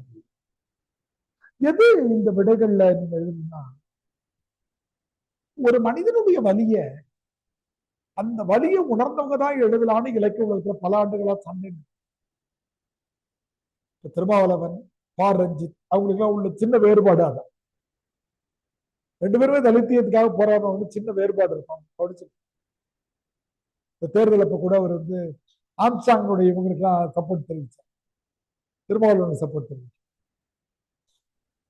திருமாவளவன் போன்றவர்கள் என்ன கருதுறாங்கன்னா, தலித்திய வலிகளை உணர்ந்து கொண்ட யாரும் எழுதல. திருமாவளவனுடைய நூல் வெளியீட்டு விழா நிகழ்ச்சியில 2-3 முறை நானே தலைமை தந்தேன். இன்ஸ்டாகிராம்ல அவர் எடுத்து ஷேர் பண்ணிட்டார். பார் ரஞ்சித் என்ன சொல்றாருன்னா, தலித்தினுடைய வழிகளை தலித்துகள் தான் எழுதணும். எங்க வழியை நாங்க எழுதுற, நீ ஏன் எழுதுற? இது இலக்கியத்துல பல ஆண்டுகளா நடந்துட்டு இருக்கிற விஷயம். அப்போ ஒரு ஊமையினுடைய வலிய ஊமைதான் வந்து எழுதணும்னா எழுதியே இருக்கணும். ஆனா அந்த ஊமையினுடைய வலிய நான் காமராஜ் புரிஞ்சுக்கிட்டாரு. பெண்களுடைய வலியை புரிஞ்சுக்கிட்டு எழுதுறவங்க அதிகம் ஆண்கள் தான். தமிழ் இலக்கியத்துல பெண்ணுரிமையை பத்தி அதிகமா பேசினவர் பாரதியார். பெண்ணுரிமையை பெண்கள் தான் பாடணும்னா இந்த கருத்துல சின்ன முரண் இருக்கு. ரொம்ப ஆழமான வாதம். டக்குன்னு நான் திருப்பி சொல்ல முடியாது, உங்களுக்கு புரியறதுக்காக நான் சொல்றேன். அப்ப இந்த இடத்துல ஒரு அழகான திருக்குறள் அது குறிச்சுக்கோங்க. அறிவினால், அட்டையிலே கூட குறிச்சுக்கலாம், எல்லாத்துக்கும் பொருந்தது. அறிவினால் ஆகுவது உண்டோ, அறிவினால் ஆகுவது உண்டோ, பிரிதின் நோய் தன்னோய் போல் போற்றாக்கன். அறிவினால் ஆகுவது உண்டோ, பிரிதின் நோய் தன்னோய் போல் போற்றாக்கன். நான் பெரிய அறிவாளி, பிஇ படிச்சுட்டேன்பா, 3 MA படிச்சிருக்கேன். சார் சொல்லுங்க சார். இல்ல அறிவினால் ஆகுவதுன்னு தேடிக்கோடம்மா, கூகுள்ல போய் தேடி அறிவினால் ஆகுவது உண்டோ அப்படின்னு கூகுள் அடிச்சீங்கன்னா திருக்குறள் கிடைக்கும். 216வது திருக்குறள் 216 நான் நினைக்கிறேன். அறிவினால் ஆகுவது உண்டோ, பிரிதின் நோய் தன்னோய் போல் போற்றாக்கன். அறிவினால் ஆகுவது திருக்குறள் குறிச்சு. திருவள்ளுவர் என்ன சொல்றாருன்னா, ஒரு சர்டிபிகேட்லாம் வாங்கி பாக்குறாரு. ஐயா பிஎஸ்சி கெமிஸ்ட்ரி எல்லாம் ரைட்டு. உங்க ஊர்ல உனக்கு தெரிஞ்சவனுக்கு அல்லது ரோட்ல இருக்கிற யாரோ அடிபட்டா நீ அழுவீங்க இல்லையா? எனக்கு அழுக சர்டிபிகேட் தூக்கி போடாது. அறிவினால் ஆகுவது உண்டோ, பிரிதின் நோய் தன்னோய் போல் போற்றாக்கடை. அடுத்தவனுடைய வலி ஏன் வலின்னு உணர தெரியலன்னா நீ என்ன படிப்படிச்சிருக்கன்ற. அதை பத்தி நான் திருவண்ணாமலை புத்தக கண்காட்சியில ஒரு 2 வருஷம் முன்னாடி நான் சிறப்புரைக்கு போகும்போது அறிவினால் ஆகுவதுன்னு தான் பேசணும். திருவள்ளுவர் அங்க கூட பிறரின் நோய்ன்னு சொல்லல, பிரிதின் நோயினாரு. நாய் கூட கரப்பாம்பூச்சிக்கு அடிபட்டு இருந்தா கூட அழுவும். அப்பதான் நான் வாங்கியிருக்கேன் டிகிரிக்கு மரியாதை. அப்ப நான் காமராசன் எல்லாருக்கும் அழறாரு, காரணத்துக்காக வருத்தப்படுறாரு, நன்கைக்காக வருத்தப்படுறாரு, இன்னும் பார்க்க போறோம் பாலியல் தொழிலாளிக்காக வருத்தப்படுறாரு, நம்முடைய கருப்பு மலர்கள் நீக்ரோக்களுக்காக வருத்தப்படுறாரு. அங்கு வர்ற போது வள்ளலார சொல்ல வாடிய பயிரை கண்ட போதெல்லாம் பயிர் வாடி போச்சு, நாம ஏதாவது அழுவ உட்காந்து அவர் அழுதுருக்கு. அப்ப நீங்க அறிவு வளர வளர வளர அடுத்த உயிர் கரப்பாம்பூச்சியை பிடிச்சி அடிச்சிடறோம் தொடப்பு கட்டியை வச்சு. என்னைக்கு நம்ம படிச்சோம்னா அந்த கரப்பாம்பூச்சி பிடிச்சி உயிரோடு கொண்டு வெளியில விட்டோம்னு வச்சுக்கோங்க, நம்ம படிச்சிருக்க டிகிரி வாங்கியிருக்கோம். ரொம்ப அழகான கவிதை இந்த கவிதை. இந்த திருக்குறள் வந்து இந்த ஒரு கவிதைக்கு உரியதுன்னு நீங்க நினைச்சிருங்க. இது விளிம்புநிலை மக்கள் எல்லாத்துக்குமான கவிதை, எல்லாருடைய. இப்ப இந்த 2 வரிகளை மனப்பாடம் பண்ண யாராவது என்ன சொல்லுங்க. பாட்டு செடிகளால் வார்த்தை முளைகளால் இன்னும் தொடப்படாத சதை பாலைவனம். அல்லது அடுத்தவர் வார்த்தை கனிகளை எச்சில் படுத்தாத அழகின் ரசிகன். முடிஞ்ச அளவு பார்க்காம சொல்ல முயற்சி பண்ணுங்க. புதியவங்களா இருக்கவங்க பார்த்து சொல்லலாம்.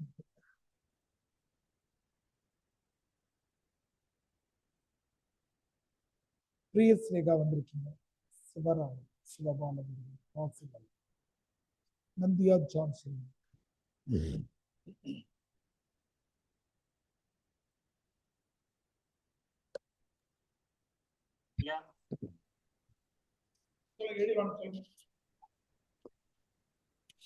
எழில்வாணன் சொல்லுங்க.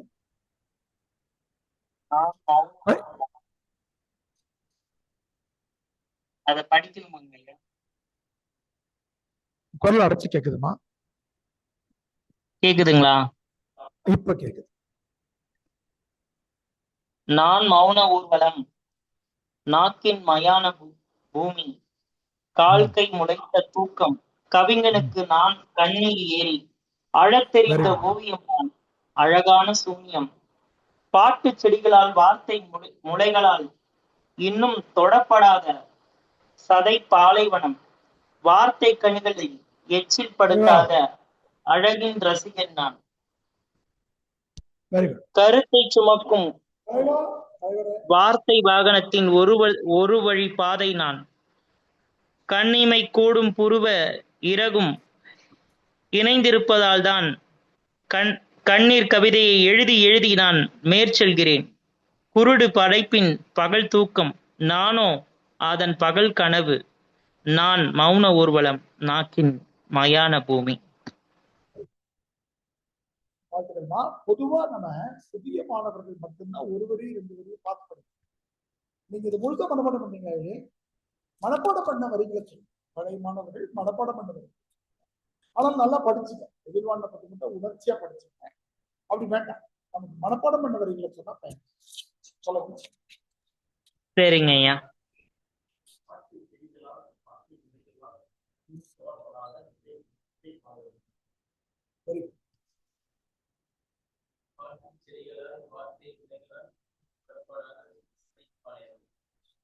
ஆன்லைன்ல வேற யாராவது சொல்றீங்களாமா? கல்பனா, பிரியஸ்ரேகா, கல்பனா சொல்லுங்க. அளத்தெரிந்த ஓவியம், அழகான சூனியம், பாட்டு செடிகளால் வார்த்தை முளைகளால் இன்னும் தொடப்படாத சதை பாலைவனம், வார்த்தை கனிகளை எச்சில் படாத அழகின் ரசிகன் நான். எச்சில் படுத்தான். சொல்லுங்க. பாட்டு செடிகளால் வார்த்தை முளைகளால் இன்னும் தொடப்படாத சதை பாலைவனம், வார்த்தை கனிகளை எச்சில் படுத்தாத அழகின் ரசிகன் நான். வேற யாராவது சொல்றீங்களாமா? வாசிமலை ஐயா சொல்லுங்கம்மா. ஜான்சி சொல்லுங்க. அழத்தெரிந்த ஓவியம் நான், அழகான சூனியம், பாட்டு செடிகளால் வார்த்தை முளைகளால் இன்னும் தொடப்படாத சதை பாலைவனம், வார்த்தை கனிகளை எச்சில் படுத்தாத அழகின் ரசிகன் நான். சிவராமன். பாட்டு செடிகளால் வார்த்தை முளைகளால் இன்னும் தொடப்படாத சதை பாலைவனம். வாசிமலை சொல்றீங்களா? வாசிமலை, சிவபாலமுருகன். பாட்டு செடிகளால் வார்த்தை முளைகளால் இன்னும் தொடப்படாத பாலைவனம், சதை பாலைவனம். அடுத்த கவிதை இந்த புத்தகத்தினுடைய மிகச்சிறந்த கவிதைகள்ல ஒன்று. 1971 வருகிற போது எல்லா மேடைகளிலும் உச்சரிக்கப்பட்ட கவிதை. பாலியல் தொழிலாளிகள் என்ற விலை மகளிரினுடைய கோணத்திலிருந்து 1970 இவர் சிந்திக்கிறார்.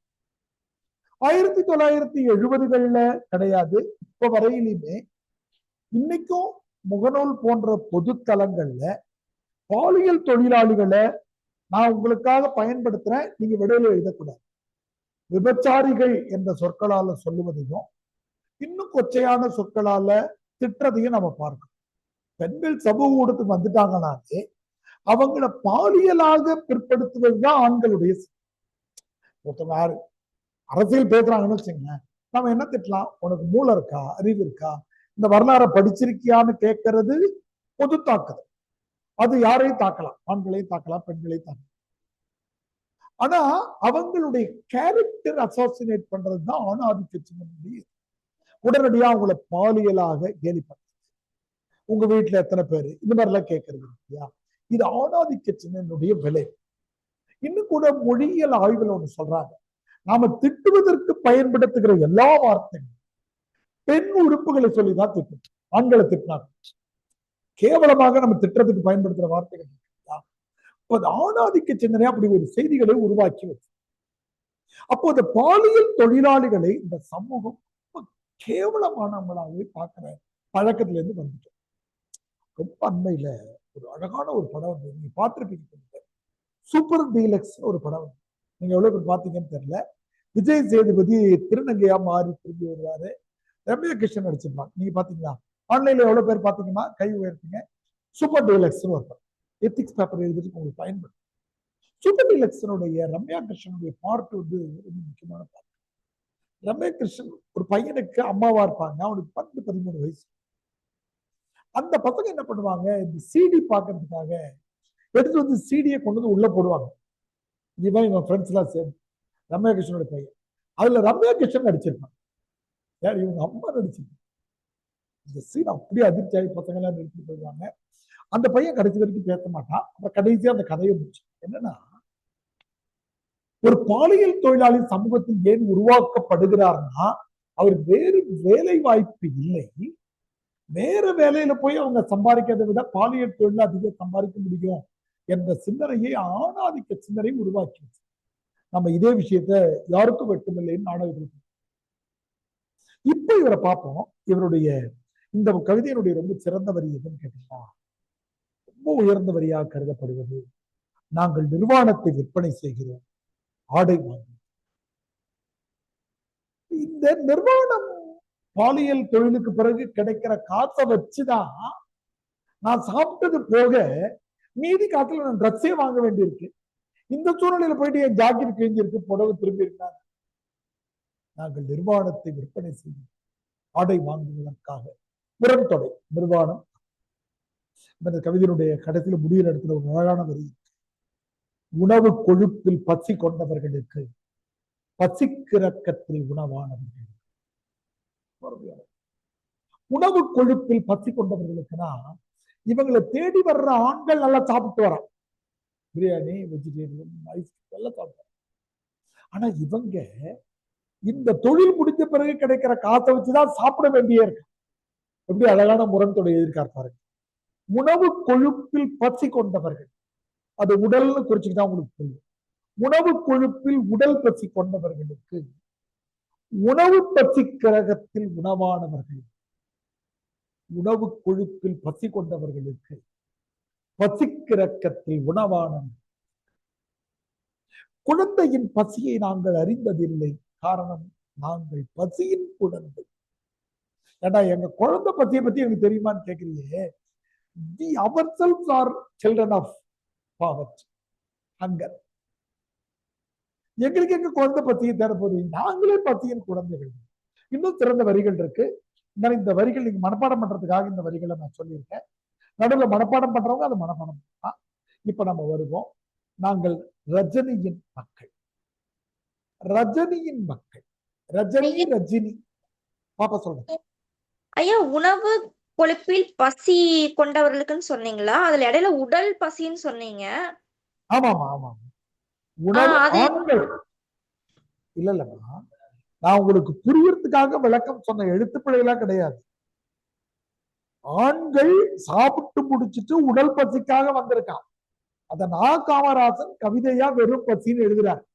உணவு கொழுப்பில் பசி கொண்டவர்களுக்கு, சாப்பிட்டு முடிச்சுட்டு கொழுப்போட உடல் பசியோட வந்திருக்கிறவனுக்கு பசிக்கிற கத்தில் சாப்பிடாம நாங்களே உணவாகிறோம். லேசா அந்த கவிதையை படிச்சு பாத்தீங்கன்னா இல்லையாமா? உணவு கொழுப்பில் பசி. அதாவது நான் கவிதையே அப்படின்னு கேட்டீங்க.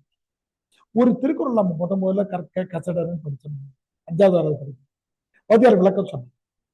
அப்புறம் கால் பரீட்சைக்காக படிச்சோம், அப்புறம் மனப்பாடத்துக்கு. அப்புறம் 9வது படிச்சோம், 10வது படிச்சோம், பேச்சு போட்டில 2 பேர் சொன்னா, சால்மப்பா பேர் சொன்னாரு. திரும்ப திரும்ப கேட்ட உடனே இப்ப அது நமக்கு ஆழமான பொருள் தெரியும். அது மாதிரி இந்த கவிதையே இப்ப நான் விளக்கம் சொல்லிட்டேன் இல்லையா, லேசா நீங்க பாத்தீங்கன்னா உங்களுக்கு புரியும் ஏன் உடல் பசின்னு நான் சொன்னேன். பிரிண்டிங் தப்பு இல்லமா, அது உங்களுக்கு புரியறதுக்காக சொல்லியிருக்கேன். புரிஞ்சுதாமா கல்பனா, புரிஞ்சுதா? சரிங்க ஐயா, சரிங்க ஐயா. நாங்கள் ரஜினியின் மக்கள். ரஜினி ரஜினி ரெண்டுமே ஒண்ணுதான். இருட்டுன்னு அர்த்தம். கருப்பு நிலா ரஜினி என்ற பெயர் வந்து காந்த் என்றால் இருட்டு. Black magnet Rajinikanth. ப்ரூஃபா? நாங்கள் ரஜினியின் மக்கள், நாங்கள் ரஜினியின் மக்கள், மன்மதனின் ஒற்றர்கள்.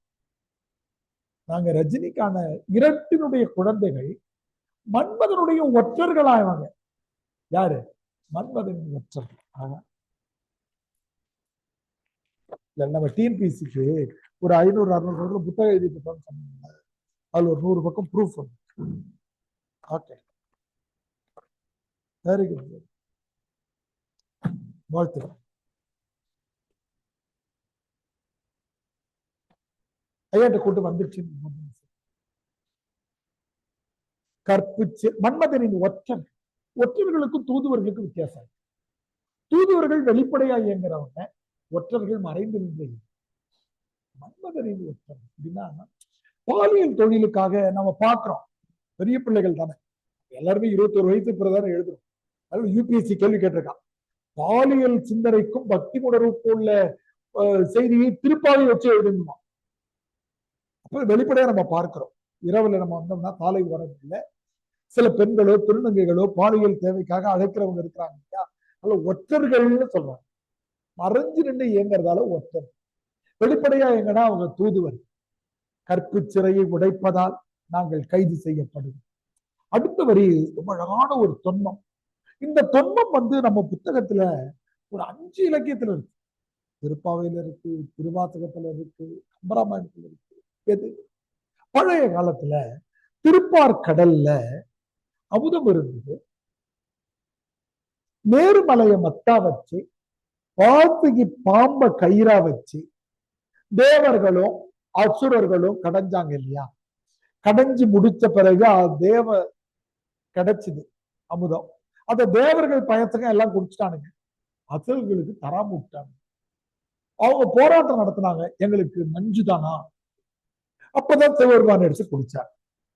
அல்ல திருப்பார்கடல்ன்றதால வைணவத்திலும் இந்த கதை வரும்.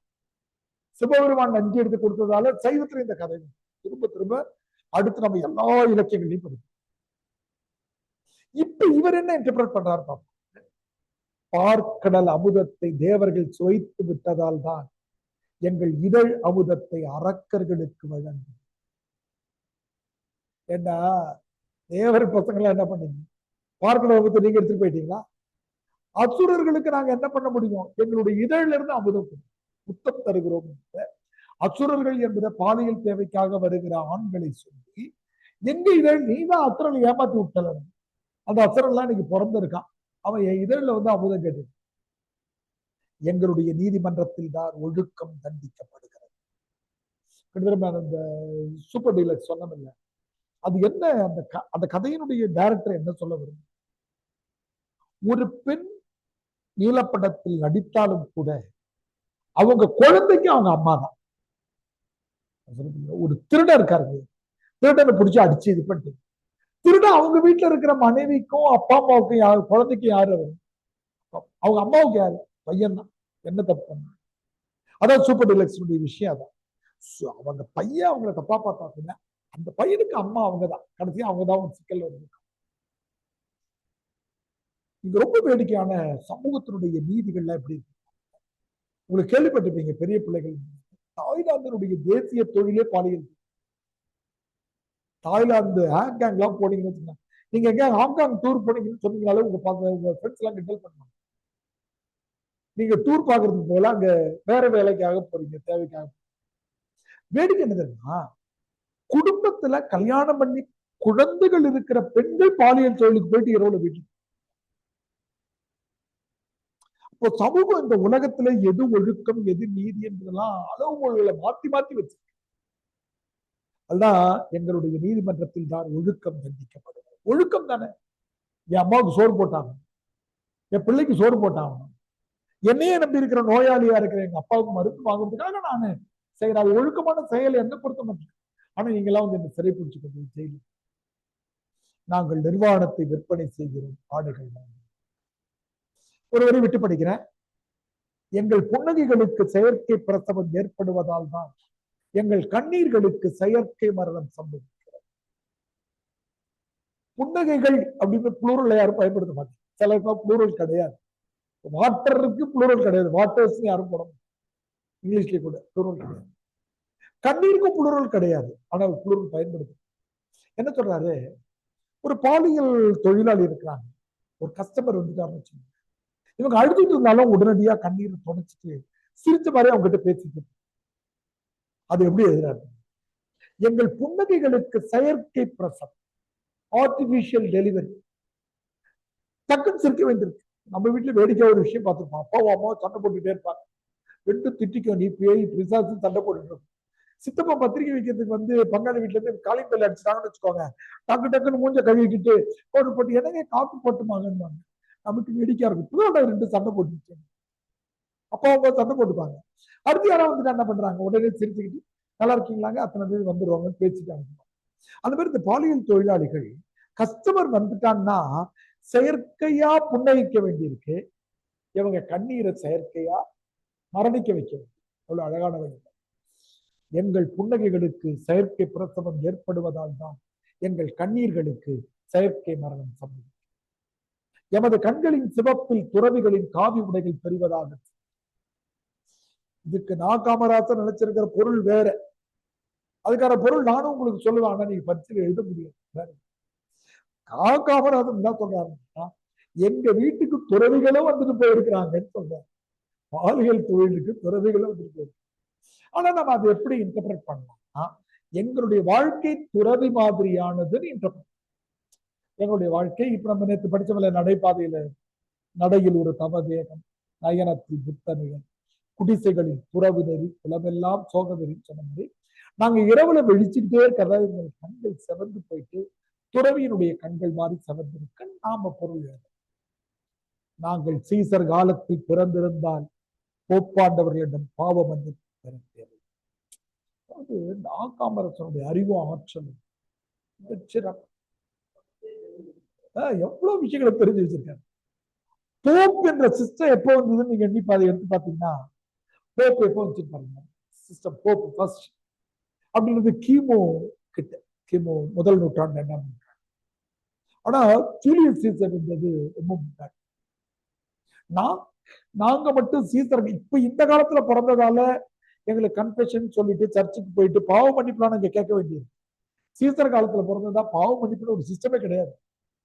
நாங்கள் சீசர் காலத்தில் பிறந்திருந்தால் போப்பாண்டவர்களிடம் பாவ மன்னிப்பு பெற தேவை.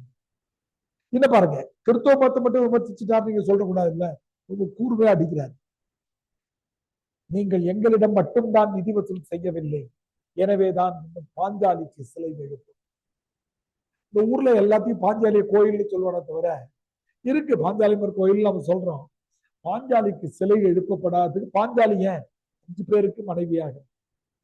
நாங்கள் ரோஜா பூக்கள், ஆனால் எங்களை பறிப்பவர்களின் கைகளில் தான் முள். அழகான முரண். ரோஜா பூவை சுத்தி முள்ளு இருக்குன்னு நினைப்பாங்க, ஆனா இந்த படிக்க வர்ற ஆண்கள் தான் கையில முள்ளோட வரும். நாங்கள் விளம்பர பலகைகள், விளம்பர வரி இதுதான். வாத்சயானத்திற்கு இன்னும் உரையாசிரியர்கள். வாத்சயானம் யாரும் கேள்விப்பட்டிருக்கீங்க?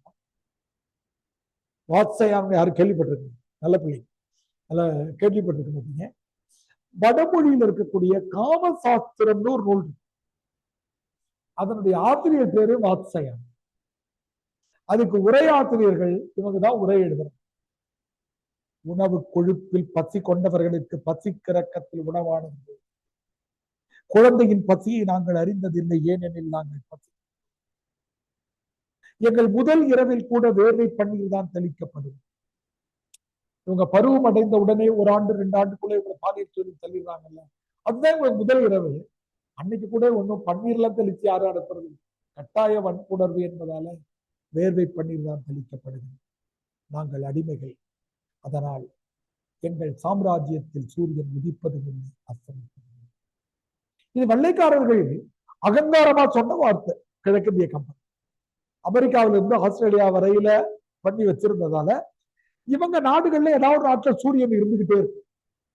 அதனால எங்கள் நாட்டுல சூரியன் உதிப்பதும் இல்லை, அஸ்தமிப்பதும் இல்லைன்னு அவங்க சொன்னாங்க. அகங்காரத்தின் குறியீடா சொன்னாங்க, அது அவலத்தின் குறியீடா மாத்திருந்தேன். ஏன்னாக்கா இவங்களை பாலியல் தேவைக்கு பயன்படுத்துகிற ஆண்கள் பகல் இரவன் பார்த்து வர்றதில்லை. பகல் நேரத்திலையும் சிலர் வந்துட்டு தொந்தரவு பண்றாங்க.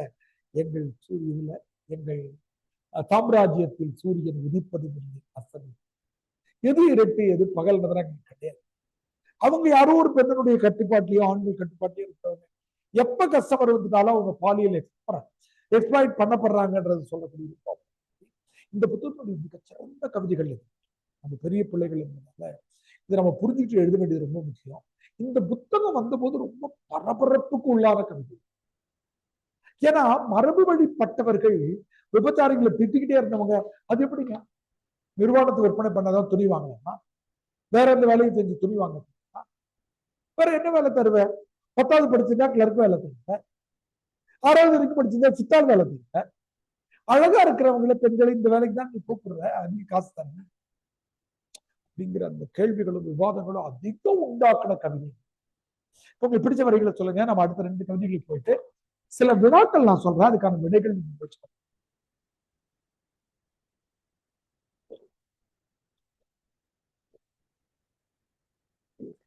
தாம்பரம் போயிட்டு வந்தேன்னா தாம்பரத்துல ஒரு கைது போட கூப்பிட்டாங்க. தாம்பரம் சித்த மருத்துவ கல்லூரிலையும் தமிழ் கிளாஸ் சனிக்கிழமையில மட்டும்தான் எடுக்க போவேன். இன்னைக்கு ஒரு இன்ஸ்பெக்டர் கையெழுத்து போடுவாங்கன்னு 1 மணிக்கு சொல்லிட்டாங்க. 2:30 போனா உட்கார வச்சுட்டே இருந்தாங்க. 4:10 தான் அங்கிறது. இதுல பிடிச்ச வரிகள் சொல்லுங்கம்மா. தீபலட்சுமி, எழில்வாணன், கல்பனா, ஜான்சி, நந்தியா, பிரியஸ்நேகா, சிவராமன், சிவபால முருகன். சொல்றாமா. பாற்கடல் அமுதத்தை தேவர்கள் சுவைத்து விட்டதால் தான் எங்கள் இதழ் அமுதத்தை அரக்கர்களுக்கு வழங்குகிறோம். நாங்கள் நாங்கள் நாங்கள் நிர்வாணத்தை விற்பனை செய்கிறோம் ஆடை வாங்குவதற்காக. ஆடை சொல்லுமா. அடுத்ததுமா ஐயா 2 இருக்கியா? ஒண்ணு வந்து எங்கள் சாம்ராஜ்யத்தில் சூரியன் உதிப்பதும் இல்லை, அஸ்தமிப்பதும் இல்லை, இது ஒண்ணு. இன்னொன்னு வந்து பார்க்கடல் அமுதத்தை தேவர்கள் சுவைத்து விட்டதால் தான் எங்கள் இதழ் அமுதத்தை அரக்கர்களுக்கு வழங்குகிறோம். சொல்றீங்களாமா? கல்பனா மட்டும்தான் வீடியோ வச்சு கிளாஸ் கவனிக்கும்.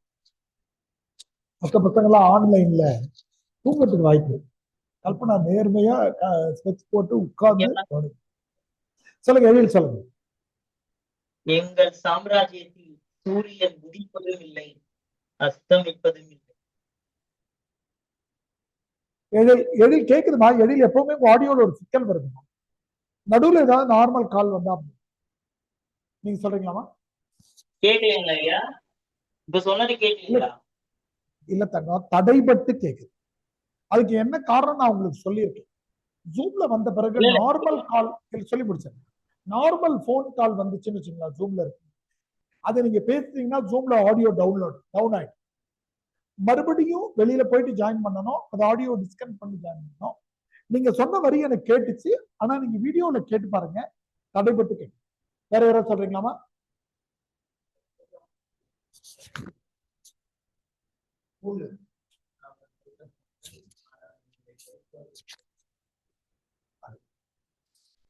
அடுத்து இந்த புத்தகத்தினுடைய முதன்மை கவிதைக்கு வருவோம். கருப்பு மலர். ஐயா கீழே ஃபுட் நோட்ல போட்டுறாரு, இது நீக்ரோக்களை பற்றிய குறியீட்டு கவிதை அப்படின்னு சொல்லிடுறாரு. நான் உங்களுக்கு கூடுதலான 2 குறிப்புகள் தந்திருக்கேன். அது என்னன்னா, மார்ட்டின் லூதர் கிங்கினுடைய மறைவு 4/4/1968, 4/4/8 ஞாபகம் வச்சுக்கலாம். நெல்சன் மண்டேலா, இவங்க 2 பேரை பற்றி குறியீடு இருக்குன்னு சொல்லியிருக்கேன். இது ஒரு பெரிய கவிதை. நான் தேவையான வரிகளை மட்டும் படிக்கிறேன். இது ஒரு சிறுகதை மாதிரி கட்டமைக்கப்பட்டிருக்கிற கதை. இந்த நூலினுடைய அட்டைப்படத்தை உருவாக்குற போது கூட அதை நாங்கள் கவனிச்சோம். வேறுதான் மாற்றி வச்சோம். இந்த ஒரு குட்டி கதை என்ன சொல்லுதுன்னா, நான் காமராசன் இந்த கதையை சொல்றேன். நான் காமராசன் வீட்டுல உட்கார்ந்து இருக்கிறாரு. அந்த நேரத்துல ரோட்ல ஒரு பொருளை யாரோ வித்துட்டு யாரு விற்கிறாங்கன்னு பார்த்தா ஒரு குட்டி பையன் கருப்பு மலர் வாங்கலையா, கருப்பு மலர் வாங்கலையா, கருப்பு மலருடைய விதை, இதை வாங்கி கொண்டு போய் உங்க வீட்டுல தூவுங்க, ராத்திரில இதை பூக்கும், உங்க தலையில வச்சுக்கோங்க, பௌர்ணமி எல்லாம் வைக்காதீங்க, இந்த வெள்ளை பறவை தூக்கிட்டு போயிடும், வெள்ளைக்காரங்களை சொன்னா. இப்படின்னு ஒண்ணு இந்தியாவுல எல்லாரும் வாங்கி கருப்பு மலர்களை தூவிட்டாங்க. எல்லாரும் கருப்பு மலர்களை தூவுறாங்க, எல்லாரும் சொல்லியிருக்காங்க. அப்படின்னா என்ன அர்த்தம்னாக்கா, கருப்பின போராட்டத்திற்கும் இந்த நீக்ரோக்கள் போராட்டத்துக்கும் இந்தியா ஆதரவாக இருந்தது. அதான் குறியீடு. கருப்பலர்கள் எல்லாம் சொல்லியிருக்காங்கன்னா என்ன அர்த்தம்? தென்னாப்பிரிக்க மக்களுடைய போராட்டத்துக்கு இந்தியா ஆதரவா இருக்கு எப்பவுமே, நேரு காலத்துல இன்னை வரைக்கும். கொஞ்ச நாள் கழிச்சு என்ன ஆயிடுது, இந்த பூ வித்துட்டு இருந்தாலும் காணாம. அதான் யாரு நான் எழுதியிருக்கேன் 4 நாள் ஆபிரகாம் லிங்கனுடைய இறப்பு. இப்போ நான் காமராசர் உட்கார்ந்து பாக்குறாரு, கருப்பு மலர் எல்லாரும் பேசிக்கிறாங்க, கருப்பு மலர் வராதா, அதாவது கருப்பின மக்களுக்கு விடுதலைக்கு வாய்ப்பு இல்லை, பின்னடைவை சந்திச்சு கடைசியில் ஒரு வயசாகி போய் பார்த்தா திடீர்னு மறுபடியும் கருப்பு மலர் விற்கிறாங்க. அது நெல்சன் மண்டேலா மறுபடியும் எழுச்சி பெற காலம். இதனுடைய குறியீடாக ஒரு சிறுகதை போல இந்த கவிதை அமைந்திருக்கு. இதுல நீங்க மனப்பாடம் பண்ண வேண்டிய 3 வரிகள் எதுனா, இந்த வரி இதுதான் யூபிஎஸ்சி கேட்கிற வரி. கேள்வி பதில் எப்படி மூங்கை ஒரு பாட்டி சேர்க்க, முடவன் அதை எழுதி வைக்க, முடவன் கை எழுதியதை முழு குருடர் படித்ததுண்டு, மூங்கையனின் பாட்டானோ முடவன் கை எழுத்தானோ முழு குருடர் படிக்கின்றார், சந்தி பிழை போன்ற சந்ததி பிழை நாங்கள் பதில் சொன்னோம் இல்லையா. இப்ப அது மாதிரி கேட்கிறார், யாத்ரீகன், யாத்ரீகன்னா பயணி, ஏந்தி விலை கூறுகிறோம். அவன் சொல்றான், இருட்டினுடைய ஆத்மாவா, எரிகரியின் சொப்பனமா, இதழ் கருத்த புன்னகையா, என்ன அது?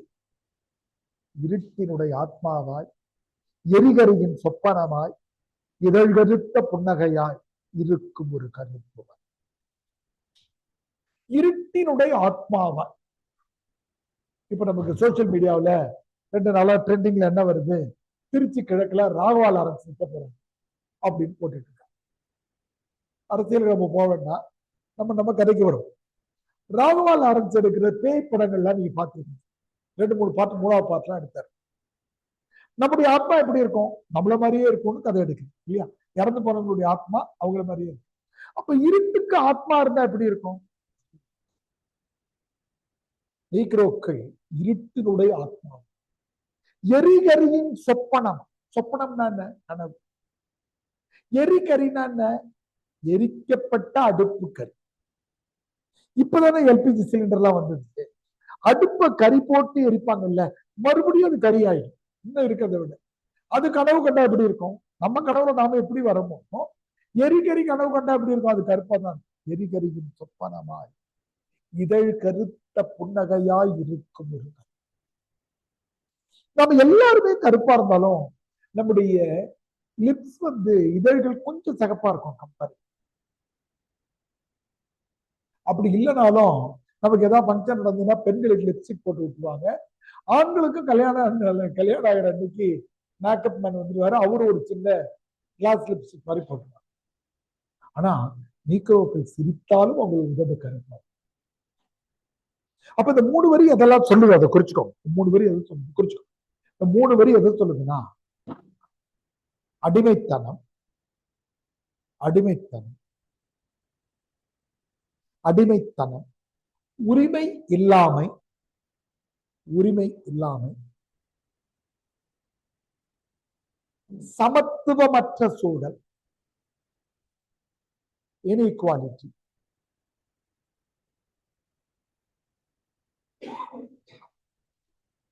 கனவிலும் நன்மை இல்லை. கனவுல கூட நாங்கெல்லாம் விடுதலை அடைஞ்சிட்டோம், இது பண்ணிட்டோம், எல்லாத்துக்கும் ஒரு குறியீடாக சொல்லி இருக்கிற மாதிரி. இப்போ இந்த கதையை பார்ப்போம். நான் காமராசன் உட்கார்ந்து இருக்கிறாரு. அந்த நேரத்துல வழக்கம் போல அவர் சொல்றாரு, முன்னம் ஒரு வசந்த ருது. வசந்த காலத்தையும் அதிகமா பயன்படுத்துவார், நிலாவை பயன்படுத்துற மாதிரி. ஒரு வசந்த காலம், முதல் பூக்கள் உதிர்ந்து விழும் ஓகலை எச்சிறுது. படிச்சாதான் நமக்கு புரியும். வசந்த காலத்துல முதல்ல பூ பூக்குது இல்ல, எப்ப அது உதிரும்? சாயந்தர நேரத்துல உதிரும். அத ஈவினிங் டைம்ன்றத அப்படி சொல்றாரு. முதல் பூக்கள் உதிர்ந்து விழும் மோக லய சிறு புது. ஈவினிங் டைம் குறிச்சுக்கோங்க, மாலை. யாரோ ஒருத்தன் வரா, உங்களுடைய திருவீதி யாத்ரீகன். யாத்ரீகன் என்னமா? வெளிநாட்டு பயணின்னு அர்த்தம். நம்ம ஸ்கூல்ல எல்லாம் படிச்சோம் இல்ல, மெகஸ்தனிஸ், யுவான் ஸ்வாங் எல்லாம் படிக்கிறவங்க படிச்சோம் இல்ல, வெளிநாட்டு பயணின்னு அர்த்தம் யாத்ரீகன். அவள் விற்கிறான். எதை விற்கிறான்? இன்றைக்கு முன்னால் ஓர் இருள் இரவின் வாழ்காலம், இருட்டுக்கு நிலா பூச்சு. நிலாவுக்கு இருட்டுக்கு வெள்ளை அடிச்ச மாதிரி இருக்கான். இளம் நாளின் பொன்கூடு எங்களுடைய திருவீதி, அங்கே ஓர் யாத்ரீகன் வந்தான். என்ன அது? யாத்ரீகன் கைத்தளத்தில் ஏந்தி விலை கூறுகிறான். கருப்பு மலர் வாங்கலையா, கருப்பு மலர் வாங்கலையா அப்படின்னு கூவி கூவி விற்கிறானா. ஏந்தி விலை கூறுகிறான். அது என்னவா இருக்கும்? பார்த்தா இருட்டினுடைய ஆத்மாவா, இருட்டு ஆத்மாவை எடுத்து விற்கிறதுக்கு வந்திருக்காங்க. எரிகரியின் சொப்பனத்தை விற்க வந்திருக்காங்க. இதழ்கருத்த புன்னகையை விற்க வந்திருக்கானா, ஒண்ணு தெரியலீங்க. இருட்டினுடைய ஆத்மாவா, எரிகரியின் சொப்பனமா, இதழ்கருத்த புன்னகையா? என்ன? கருப்பு மலர். கருப்பு மலர் இருட்டினுடைய ஆத்மாவாய், எரிகரியின் சொப்பனமாய், இதழ்கருத்த புன்னகையாய் இருக்கும் அந்த கருப்பு மலர் வந்திருக்கு. அவன் சொல்றான், பூர்ணிமையில் சூடாதி. பௌர்ணமி நெலான்றதையும் குறிச்சுக்கோங்க. பூர்ணமினா பௌர்ணமியில சூடாதீங்க. ஏன் சூடாதீங்க? இது பொன்காசின் அடிமை மலர். இத காசுக்கு அடிமையா வாங்குவாங்க இந்த பூவை. யார? நீக்ரோக்கள். கருப்பு மலர்கள் பக்கத்திலேயே நீக்ரோக்கள் குறிச்சு. இதை நீ இது பண்ணீங்கன்னா, கருப்பு மலர்களை வாங்கினான்னா காசுக்கு அடிமையாக்கிடுவான்.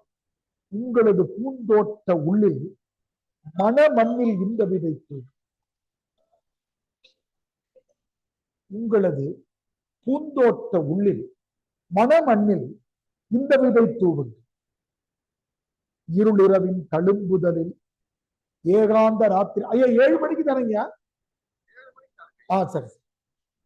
உங்களது பூந்தோட்ட உள்ளில் மன மண்ணில், அதே ஐடி தாங்கயா, எப்பவும் உள்ளது, எப்பவும் உள்ள லிங்க், சேம் லிங்க். பாருங்க, அந்த மன மண்ணில் 3 சுழி நா போட்டிருக்காரு. நீங்க தப்பா நம்ம என்ன நினைச்சுக்கோம், 2 சுழி நாவா இருக்கும்னு நினைச்சு. உள்ளில் என்பதிலே மனத்தை சொல்லிட்டார். உங்களது உள்ளில மன மண்ணில் இந்த விதை தூவுங்க. உங்களது மனதுல மண் இருக்குல்ல, அதுல இந்த கருப்பு மலர்கள் தூவுங்க. அப்படின்னு என்ன அர்த்தம்? எங்களுடைய விடுதலை போராட்டத்துக்கு ஆதரவு கொடுங்க. அங்கங்க போராடிட்டு இருக்கிறாங்க.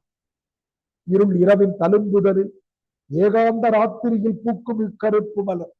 இது ராத்திரியில தான் பூக்கும். அடனா இருள் இரவில நீங்க இது பண்ணுங்க. இங்க பாருங்க, முக்கியமான வரி, மனப்பாட வரி.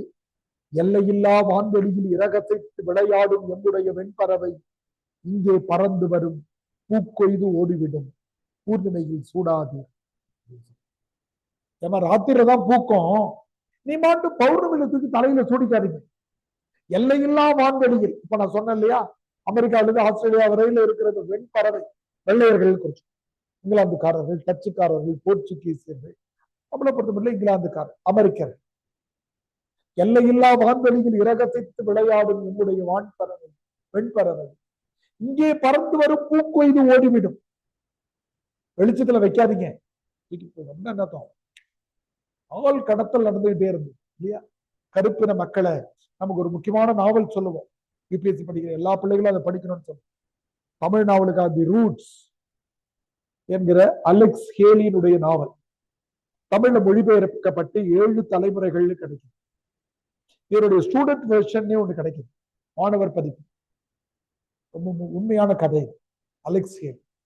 அதை பத்தி நாட்டுப்புறவியல் படிக்கும்போது விரிவா சொல்றோம். இப்போதைக்கு ரெஃபரன்ஸுக்காக குறிச்சு. எங்களுடைய தோட்டத்தில் எங்கும் கருப்பு மலர், இருள் தவத்தின் பர்ணசாலை. பர்ணசாலைன்னா என்னன்னா, நம்ம டெம்பரவரியா ஷெட் போடுறாங்கல்ல, கூடாரம். ராமர் சீதையெல்லாம் போடும்போது அவங்க பர்ணசாலை அமைச்சாங்க.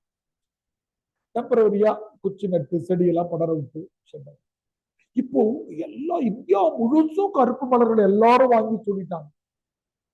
எல்லாம் கருப்பு மலர்களா பூத்து இருக்கு. எங்கெல்லாம் கருப்பு இருக்கு? எங்களுடைய யாத்ரீகன் சொல்றாங்க, எங்களுடைய தோட்டத்தில் எங்கும் கருப்பு மலர், எங்கும் கருப்பு மலர் என்பதை அனல் பண்ணி இந்தியாவுல கருப்பின போராட்டத்துக்கு ஆதரவு இருந்து அதை தான் அந்த குறியீடா சொல்றாங்க. நீக்ரோக்களுக்கான விஷயத்துக்கு ஐநா சபையாக இருந்தாங்க. வேறு வேறு அமெரிக்காவில் வந்து உங்களுக்கு தெரியும், John F Kennedy, Martin Luther king, Abraham Lincoln, இவங்க 3 பேரும் தான் அவங்களுடைய விடுதலைக்கு ரொம்ப போராடினாங்க. அமெரிக்காவுக்கு உடஞ்சிற அளவுக்கு எல்லாம் ஆச்சு. கருப்பு அவங்க அடிமைகள் எல்லாம் எப்படி வேலை செய்யறாங்க, அவங்கள ரிலீஸ் பண்ணி விட்டுட்டாங்க. நீங்க எப்படி படிச்சுதான் தெரியும். ரோசா பார்க் நீங்க வரலாற்றுல தெரிஞ்சுக்கணும். இப்போ யாத்ரீகன் செத்துட்டான். யாத்ரீகன் தன்னுடைய வெண்பறவை மீதேறி வெண்ணிலவில் கால் பதித்தான் என சொன்ன எங்க போயிட்டான். அதுதான் கடைசியா நான் உங்களுக்கு எழுதியிருக்கேன். மார்ட்டின் லூதர் கிங்குடைய மறைவு நாள் 4/4/1960 பெரிய பின்னடைவை சந்தித்தது. இப்போ யாரும் பூ விற்கிறதுக்கு இல்லை. எங்கிருந்தோ குயில் பாடும் மரண கீதம், எங்களுடைய தோட்டத்தில் இருள் தவத்தின் வர்ண சாலை எல்லாம் இதழாய் உதிர்கிறது. கருப்பு மலர்கள் என்ன இது? பெட்டல் பெட்டலா உதிர்ந்து கீழே மறுபடியும் வராதுட்டாங்க. உதிர்கிறது கருப்பு மலர். மீண்டும் ஒரு காலகதி, மீண்டும் ஒரு பூர்ணிமை நாள். எல்லாரும் பேசிக்கிறாங்க. உதிர்ந்து விட்ட கருப்பு மலர் ஓரிடத்தும் பூக்கவில்லை, பூக்காதான். செட்பேக் குறிச்சு நீக்ரோக்கள் போராட்டத்துக்கான பின்னடை, அதான் அந்த குறியீட்டுல சொன்னேன். இனிமே பூக்காதுட்டாங்க. இப்ப பாத்தீங்கன்னா அவர் உட்கார்ந்து பாக்குறாரு, மீண்டும் ஒரு காலகதி. பௌர்ணமி வர்றப்போ வேற யாராவது ஒருத்தன் வந்து மறுபடியும் பூ விற்க மாட்டானா அப்படின்னு என்ன அர்த்தம்? நீக்ரோக்கள் போராட்டத்தை யாராவது முன்னெடுக்க மாட்டாங்களா? காமராஜன் எதிர்பார்த்துட்டே இருக்கிறாரு. தலைவருக்கு வயசாயிடுச்சு. என்னுடைய தலை மீதில் நரை நூல்கள், வெரி இம்பார்ட்டன்ட் குறிச்சுக்கோங்க. பின்னாடி யூபிஎஸ்சி கேட்ட கேள்வி, இந்த புத்தகத்தில் முதுமை பற்றி இடம்பெற்றிருக்கும் செய்திகளை எழுதுன்னு கேட்டு, அதுல இது ஒரு முக்கியமான வரி. என்னுடைய தலை மீதில் நரை நூல்கள். என்னுடைய தலைமுடியெல்லாம் வெள்ளையாயிடுச்சு, இன்னும் வரல. டக்குன்னு பார்த்தா ஒருத்தன் வந்து பூ விற்க ஆரம்பிச்சிட்டான். எங்களுடைய திருவீதி இளம்பெண்டின் குரலோசை, இருட்டின் ஆத்மாவாய், எரிவெறியின் சொப்பனமாய், இதழ்கருத்த புன்னகையாய். மறுபடியும் யாரோ பூ விற்கிறான். அது நெல்சன் மண்டேலா. குறியீடு, எங்களுடைய நினைவுகளில் காலகதி உள்ளவரை கருப்பு மலர் உண்டான். எங்களுடைய திருவீதி இளம்பெண்டின் அதே பேச்சு மறுபடியும் விற்க ஆரம்பிச்சுட்டாங்க. என்னுடைய காது கல்லறையின் காதுகளில் நான் செத்து போயிட்டா கூட பூர்ணிமை நாள் கருப்பு மலர் இருந்துகிட்டே இருக்கு அப்படின்னு அவர் எழுதியிருக்கிற ரொம்ப அழகான கவிதை இது. நம்ம முன்னுரையில சொன்னோம் இல்லையா, கவிதை என்பது சாதி, இனம், மொழி என்ற எல்லைகளுக்கு அப்பால் சிறகு விரிக்கிற உலக பறவை என்று ரொம்ப எடுத்துக்காட்டான கவிதை. இப்ப நானு இந்த பேட்ச், எப்பவுமே இந்த பேட்ச்ல நம்ம செய்வோம். சிலர் சீரியஸா செய்வாங்க, சிலர் எழுத மாட்டாங்க.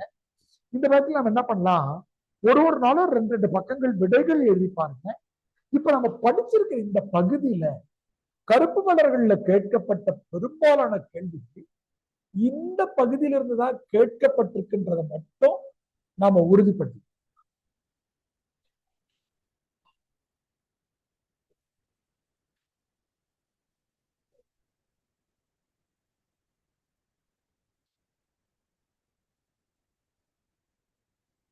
பாருங்க. நான் ரிவர்ஸ்ல வரேன், 2025 வரேன் பாருங்க. அடித்தள மக்களின் குரல் கருப்பு மலர்களில் எவ்வாறு புலப்படும்? 10 மார்க்கள் எல்லாத்தையும் எழுதிக்கலாம். இன்னொரு சின்ன கவிதை இருக்கு, அது வந்து செம்மீன் படத்துல இருக்கிற கருத்தம்மாவை பத்தி எழுதியிருப்பாரு. நான் காமராசன் கருப்பு மலர்கள் புது கவிதைகள் செய்த மாற்றங்கள். இதுல அடித்தட்டு மக்கள் பாதி. இதுக்கப்புறம் உருவகம், பொது உடைமை வந்து குறைவுதான், புதுவகம். அடுத்து பாருங்க, நான் காமராசன் கருப்பு மலர்கள் சமூக பிரஜை, பிரஜைனா விழிப்புணர்வு.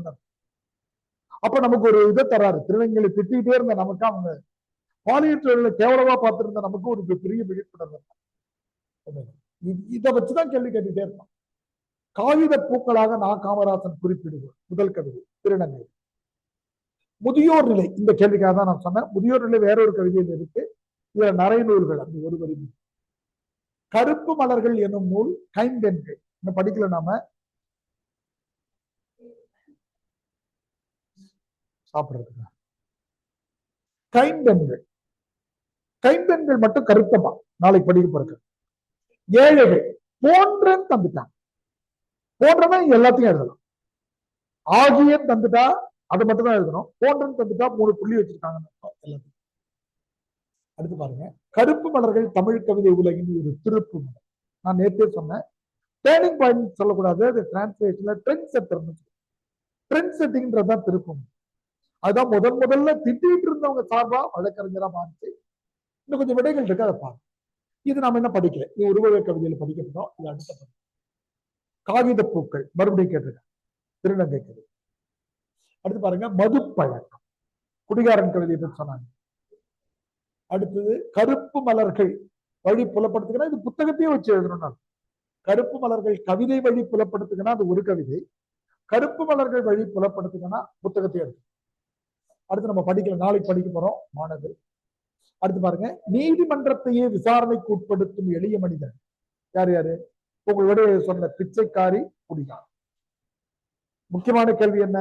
அவங்களுக்கு வாழ்மானம், புனர்வாழ்வு, மறு கட்டமைப்பு அவங்களுக்கு செய்து தரணும், அதான் அவருக்கு. அடுத்து பாருங்க, இருட்டினுடைய ஆத்மாவாய் எரிகரியும் சொப்பனமாய் இதழ்கருத்த கருப்பணர்கள் கவிதையை ஒரு கதையா சொல்லி, கருப்பின போராட்டத்திற்கு நீக்ரோக்களுக்கு இந்தியா ஆதரவாக இருந்தது என்று சொல்லி, ஆபிரகாம் லிங்கனுடைய மறைவின் போது அது பின்னடைவை சந்திச்சது என்று சொல்லி, நெல்சன் மண்டேலா வந்த பிறகு அது மீண்டும் எழுச்சியடைஞ்ச நம்பிக்கையோட அந்த கவிதையை முடிச்சிட்டார். ஏன்னா 71 எழுதிட்டார். தனிமை சிறையில் இருக்கிறார். 65 இருந்து 90 வரையில 25 ஆண்டுகள் நெல்சன் மண்டேலா தனிமை சிறையில் இருக்கார். 90 தான் வெளியில வந்து 90-91 தான் ஜெயிச்சு ஆப்பிரிக்காவுடைய ஜனாதிபதியார். அப்போ அவரை பத்தி இப்ப எல்லாரும் பின்பற்றாங்க. அதனால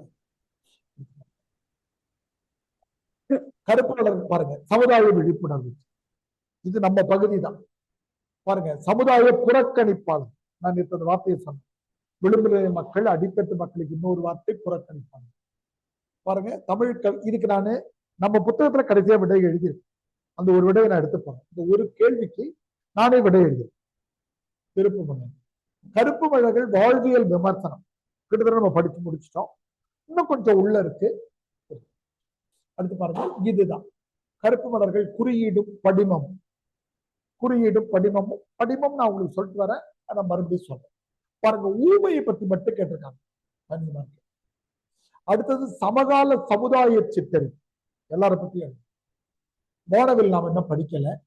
நான் காமராசரின் கவிதைகள் காணப்படும், இது வந்து ஒரு பொது கேள்வி ஒன்று கேட்டாங்க.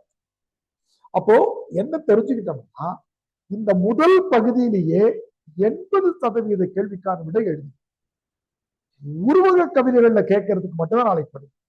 2வது பகுதி படிச்சு முடிக்கும் போது இந்த புத்தகம் கிட்டத்தட்ட முடிஞ்சிருச்சு. 3வது பகுதியும் 4வது பகுதியும் ஏன் படிக்கிறோம்னா, நம்ம அகாடமியில அந்த செய்திகளை நீங்க முன்னுரை முடிவுரையில பயன்படுத்தினா வெற்றி. நீங்க என்ன பண்ணீங்க, மெட்டீரியல் ப்ரிப்பேர் விடை எழுத பார்த்து, ஐயா குடிகாரன்னா இந்த பாயிண்ட், ரீஹாபிலிட்டேஷனுக்கு என்னென்ன ஆக்ட்லாம் இருக்கு, இந்த பிச்சைக்காரர்கள் மறுவாழ்வுக்கு என்னென்ன சட்டங்கள்லாம் இருக்கு, இதுல இந்த மாதிரியான விஷயங்களை இதுக்கு ஒரு பக்கம் அதுக்கு ஒரு பக்கம் நோட்ஸ், டெய்லி 2 பக்கம் நோட்ஸ், 2 பக்கம் அதிகமாலாம் ரொம்ப நேரம்லாம் ஒதுக்கு. இது நீங்க செஞ்சிட்டு இருக்க, நம்ம டாப்ல இருப்போம். நன்றி, மகிழ்ச்சி, வணக்கம். எல்லாருக்குமே ஒரு தம்பி ஒரு டவுட் கேட்டிருக்காங்க. அதாவது தமிழ் ஆப்ஷன் அது இதெல்லாம் கிடையாது, எந்த ஆப்ஷன்லுமே 270 இருந்து 290 மேல இந்த 2 வருஷமா போடுறது கிடையாது. மேத்ஸ்ல அதை பாப்பா கூட மேத்ஸ் இருக்குன்னு சொன்னா ஒரு நேரத்துல 370 380 எல்லாம் போட்டாங்க. தமிழ்ல 359 போட்டாங்க லட்சுமண பெருமாளுக்கு. நம்ம கிட்டயே எடுத்த உடனே டெலிகிராம் குரூப் வழியா ஃபாலோ பண்ணிட்டு இருந்த சித்ரா, ஓவியா இவங்க எல்லாம் 308 319 கூட எடுத்தாங்க. நம்ம கிட்ட 298 302 வரைக்கும் எடுத்தாங்க நம்ம கிட்ட பாஸ் பண்ண. ஆனா இப்போ பிரியங்கா 276 279 தான். இப்ப எல்லாருடைய இதையும் ரேஷனலைஸ் பண்ணி, ரேஷனலைஸ்னாக்கா அது கான்பிடென்ஷியல், அது அதனால ரேஷனலைஸ் புரியுது. ஒரு கொஸ்டின் பேப்பர் ஈஸியா இருக்குன்னு வச்சுக்கோங்க, கெமிஸ்ட்ரி ஆப்ஷன் ஈஸியா இருக்கு. 380 போட்டாங்கன்னா அவங்களை 0.8 பெருக்கி 290 கூட்டு வந்து. தமிழ் ஆப்ஷன் இந்த முறை ரொம்ப கஷ்டமான கொஸ்டின் பேப்பர், 240 தான் முதல் மார்க்கே இருக்குன்னு வச்சுக்கோங்க. 1.2 பெருக்கி அவங்கள ஒருத்தவங்கள 220. இப்ப எல்லா ஆப்ஷன்லயும் இவ்வளவு பேர் பாஸ் பண்ணாங்களான்னு யூபிஎஸ்சி செக் பண்ணிட்டே இருப்பாங்க. அதனால அது வதந்தி நம்ம வேணும். எல்லாருக்குமே 270 290 290 நாம 300 டச் பண்ணோம். ஏன்னா நான் சொல்லி தர்ற தனித்துவ செய்திகளை டச் பண்ணீங்கன்னா நீங்க 340 எடுத்துட்டீங்கன்னு வச்சுக்கோங்க, என்ன பண்ண ஐயா, ஒரு பையன் 340 எடுத்தான் தமிழ்ல, 1.2 பிறகுனா என்ன, 0.9 பிறகுனா 308 வந்து நிற்பீங்க. உங்களே தான் அவங்க செஞ்சிட முடியாது. இவர் ஓடிட்டாரு 100 மீட்டர்ல, என்ன பண்ண முடியாது. அப்ப நீ சொல்லுமா, கல்பனா டவுட் கேட்டீங்க, சொல்லுமா. ஐயா யார் இப்ப டவுட் நீங்க கேட்டுக்கலாம்? கொஸ்டின் இல்லைங்க ஐயா. ஆ. இப்போ எந்த கொஸ்டின் எக்ஸாம்பிள் எடுத்துக்கலாம்னா, பரவாயில்ல, நீங்க போன்ல ஊமை போன்ல ஊமை பேசு. பத்தி சொன்னீங்க. ஊமை பத்தி சொல்லும் போது அந்த நம்ம படிச்சோம்லங்க, இப்போ ஒரு பாட்டு படிச்சோம்லங்க, அந்த கொஸ்டின்ல அந்த பாட்டு எழுதி நம்ம ஆன்சர் எழுதுற மாதிரி இருக்கணுங்களா? பாட்டை எங்கேயுமே முழுசா எழுதக்கூடாதுமா.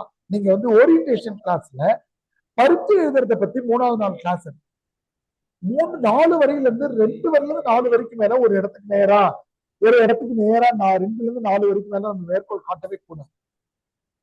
அதையும் இதையும் சேர்த்து எழுது. அதுக்குதான் உங்களுக்கு நான் என்ன சொல்றேன்னா, ஒரு சின்ன குறிப்பு எடுங்க. அதுக்கப்புறம் இந்த 4000 பக்கம் விடைகள் போட்டிருக்கோம் இல்லையா, ஐடியாவே இல்லைன்னா அதை பார்த்தீங்கன்னா ஊமை என்கிற அந்த 12 வரி கவிதையை எப்படி 2 பக்கத்துக்கு எழுதுறது அப்படின்னு உங்களுக்கு தெரியும். ரைட்டுங்களாமா? நாம முதல் புத்தகத்துல இருக்கிறோம், அதனால உங்களுக்கு ஐயங்கள் வரும். 4வது 5வது புத்தகம் வர நான் சொல்றதையும் திருப்பி சொல்றேன்னு உங்களுக்கு தெரிஞ்சு போயிடும். அதே படிமங்கள், அதே முறைன்னு சொல்லுவேன். நல்லதுங்களாமா? என்கிட்ட தனியா பேசுமா கல்பனா? சரிங்க ஐயா. ஆமா, அந்த கேள்விகளை ஆமா, அதாவது இலக்கிய உத்திகள்னு படிக்கும் போது படிமங்களை சிறப்பா தனியா படிக்கும். இப்ப இந்த புத்தகங்கள்ல காட்டின இந்த கேள்வி கருப்பு மலர்கள் முடிஞ்ச உடனே இந்த கேள்வி எல்லாத்தையும் காட்டி ஒரு கேள்விக்கும் 3ல இருந்து 5 நிமிஷம் நான் விடை சொல்றேன். பியூக்கும் எல்லாத்துக்கும் நான் விடை சொல்றேன். அடுத்த வியாழக்கிழமை நடந்து வெள்ளிக்கிழமை ஒரு டெஸ்ட் பேட்ச் தொடங்குது இல்லையா, அது உங்களுக்கு அதுல கருப்பு மலர்கள் புது கேள்வி, அதுக்கு நீங்க விடையை தயாரிச்சு எழுதலாம், பார்க்காமலே. எப்பவுமே முதல் 2-3 புத்தகங்கள் நீங்க பார்த்து எழுத வேண்டியதான் இருக்கு. 4வது 5வது புத்தகத்துல இருந்து பார்க்காம எழுதுற சூழ்நிலை இருக்கும். அது பயப்படாது, எல்லா ஆப்ஷனுமே அந்த சிக்கல். ஒரு விஷயம் என்னன்னாக்கா, இந்த நான் சொல்ற இந்த முரண்தொடை, படிமம், இந்த விஷயங்கள்லாம் ரிப்பீட் ஆகிட்டே இருக்கும் எல்லா புத்தகத்திலையும். அதை வந்து கண்ணன் பாட்டிலையும் நான் சொல்லுவேன். நல்லதுமா, நன்றி. நாளைக்கு சந்திக்கலாம். மகிழ்ச்சி. நாளைக்கு வகுப்பு உண்டு. நன்றி.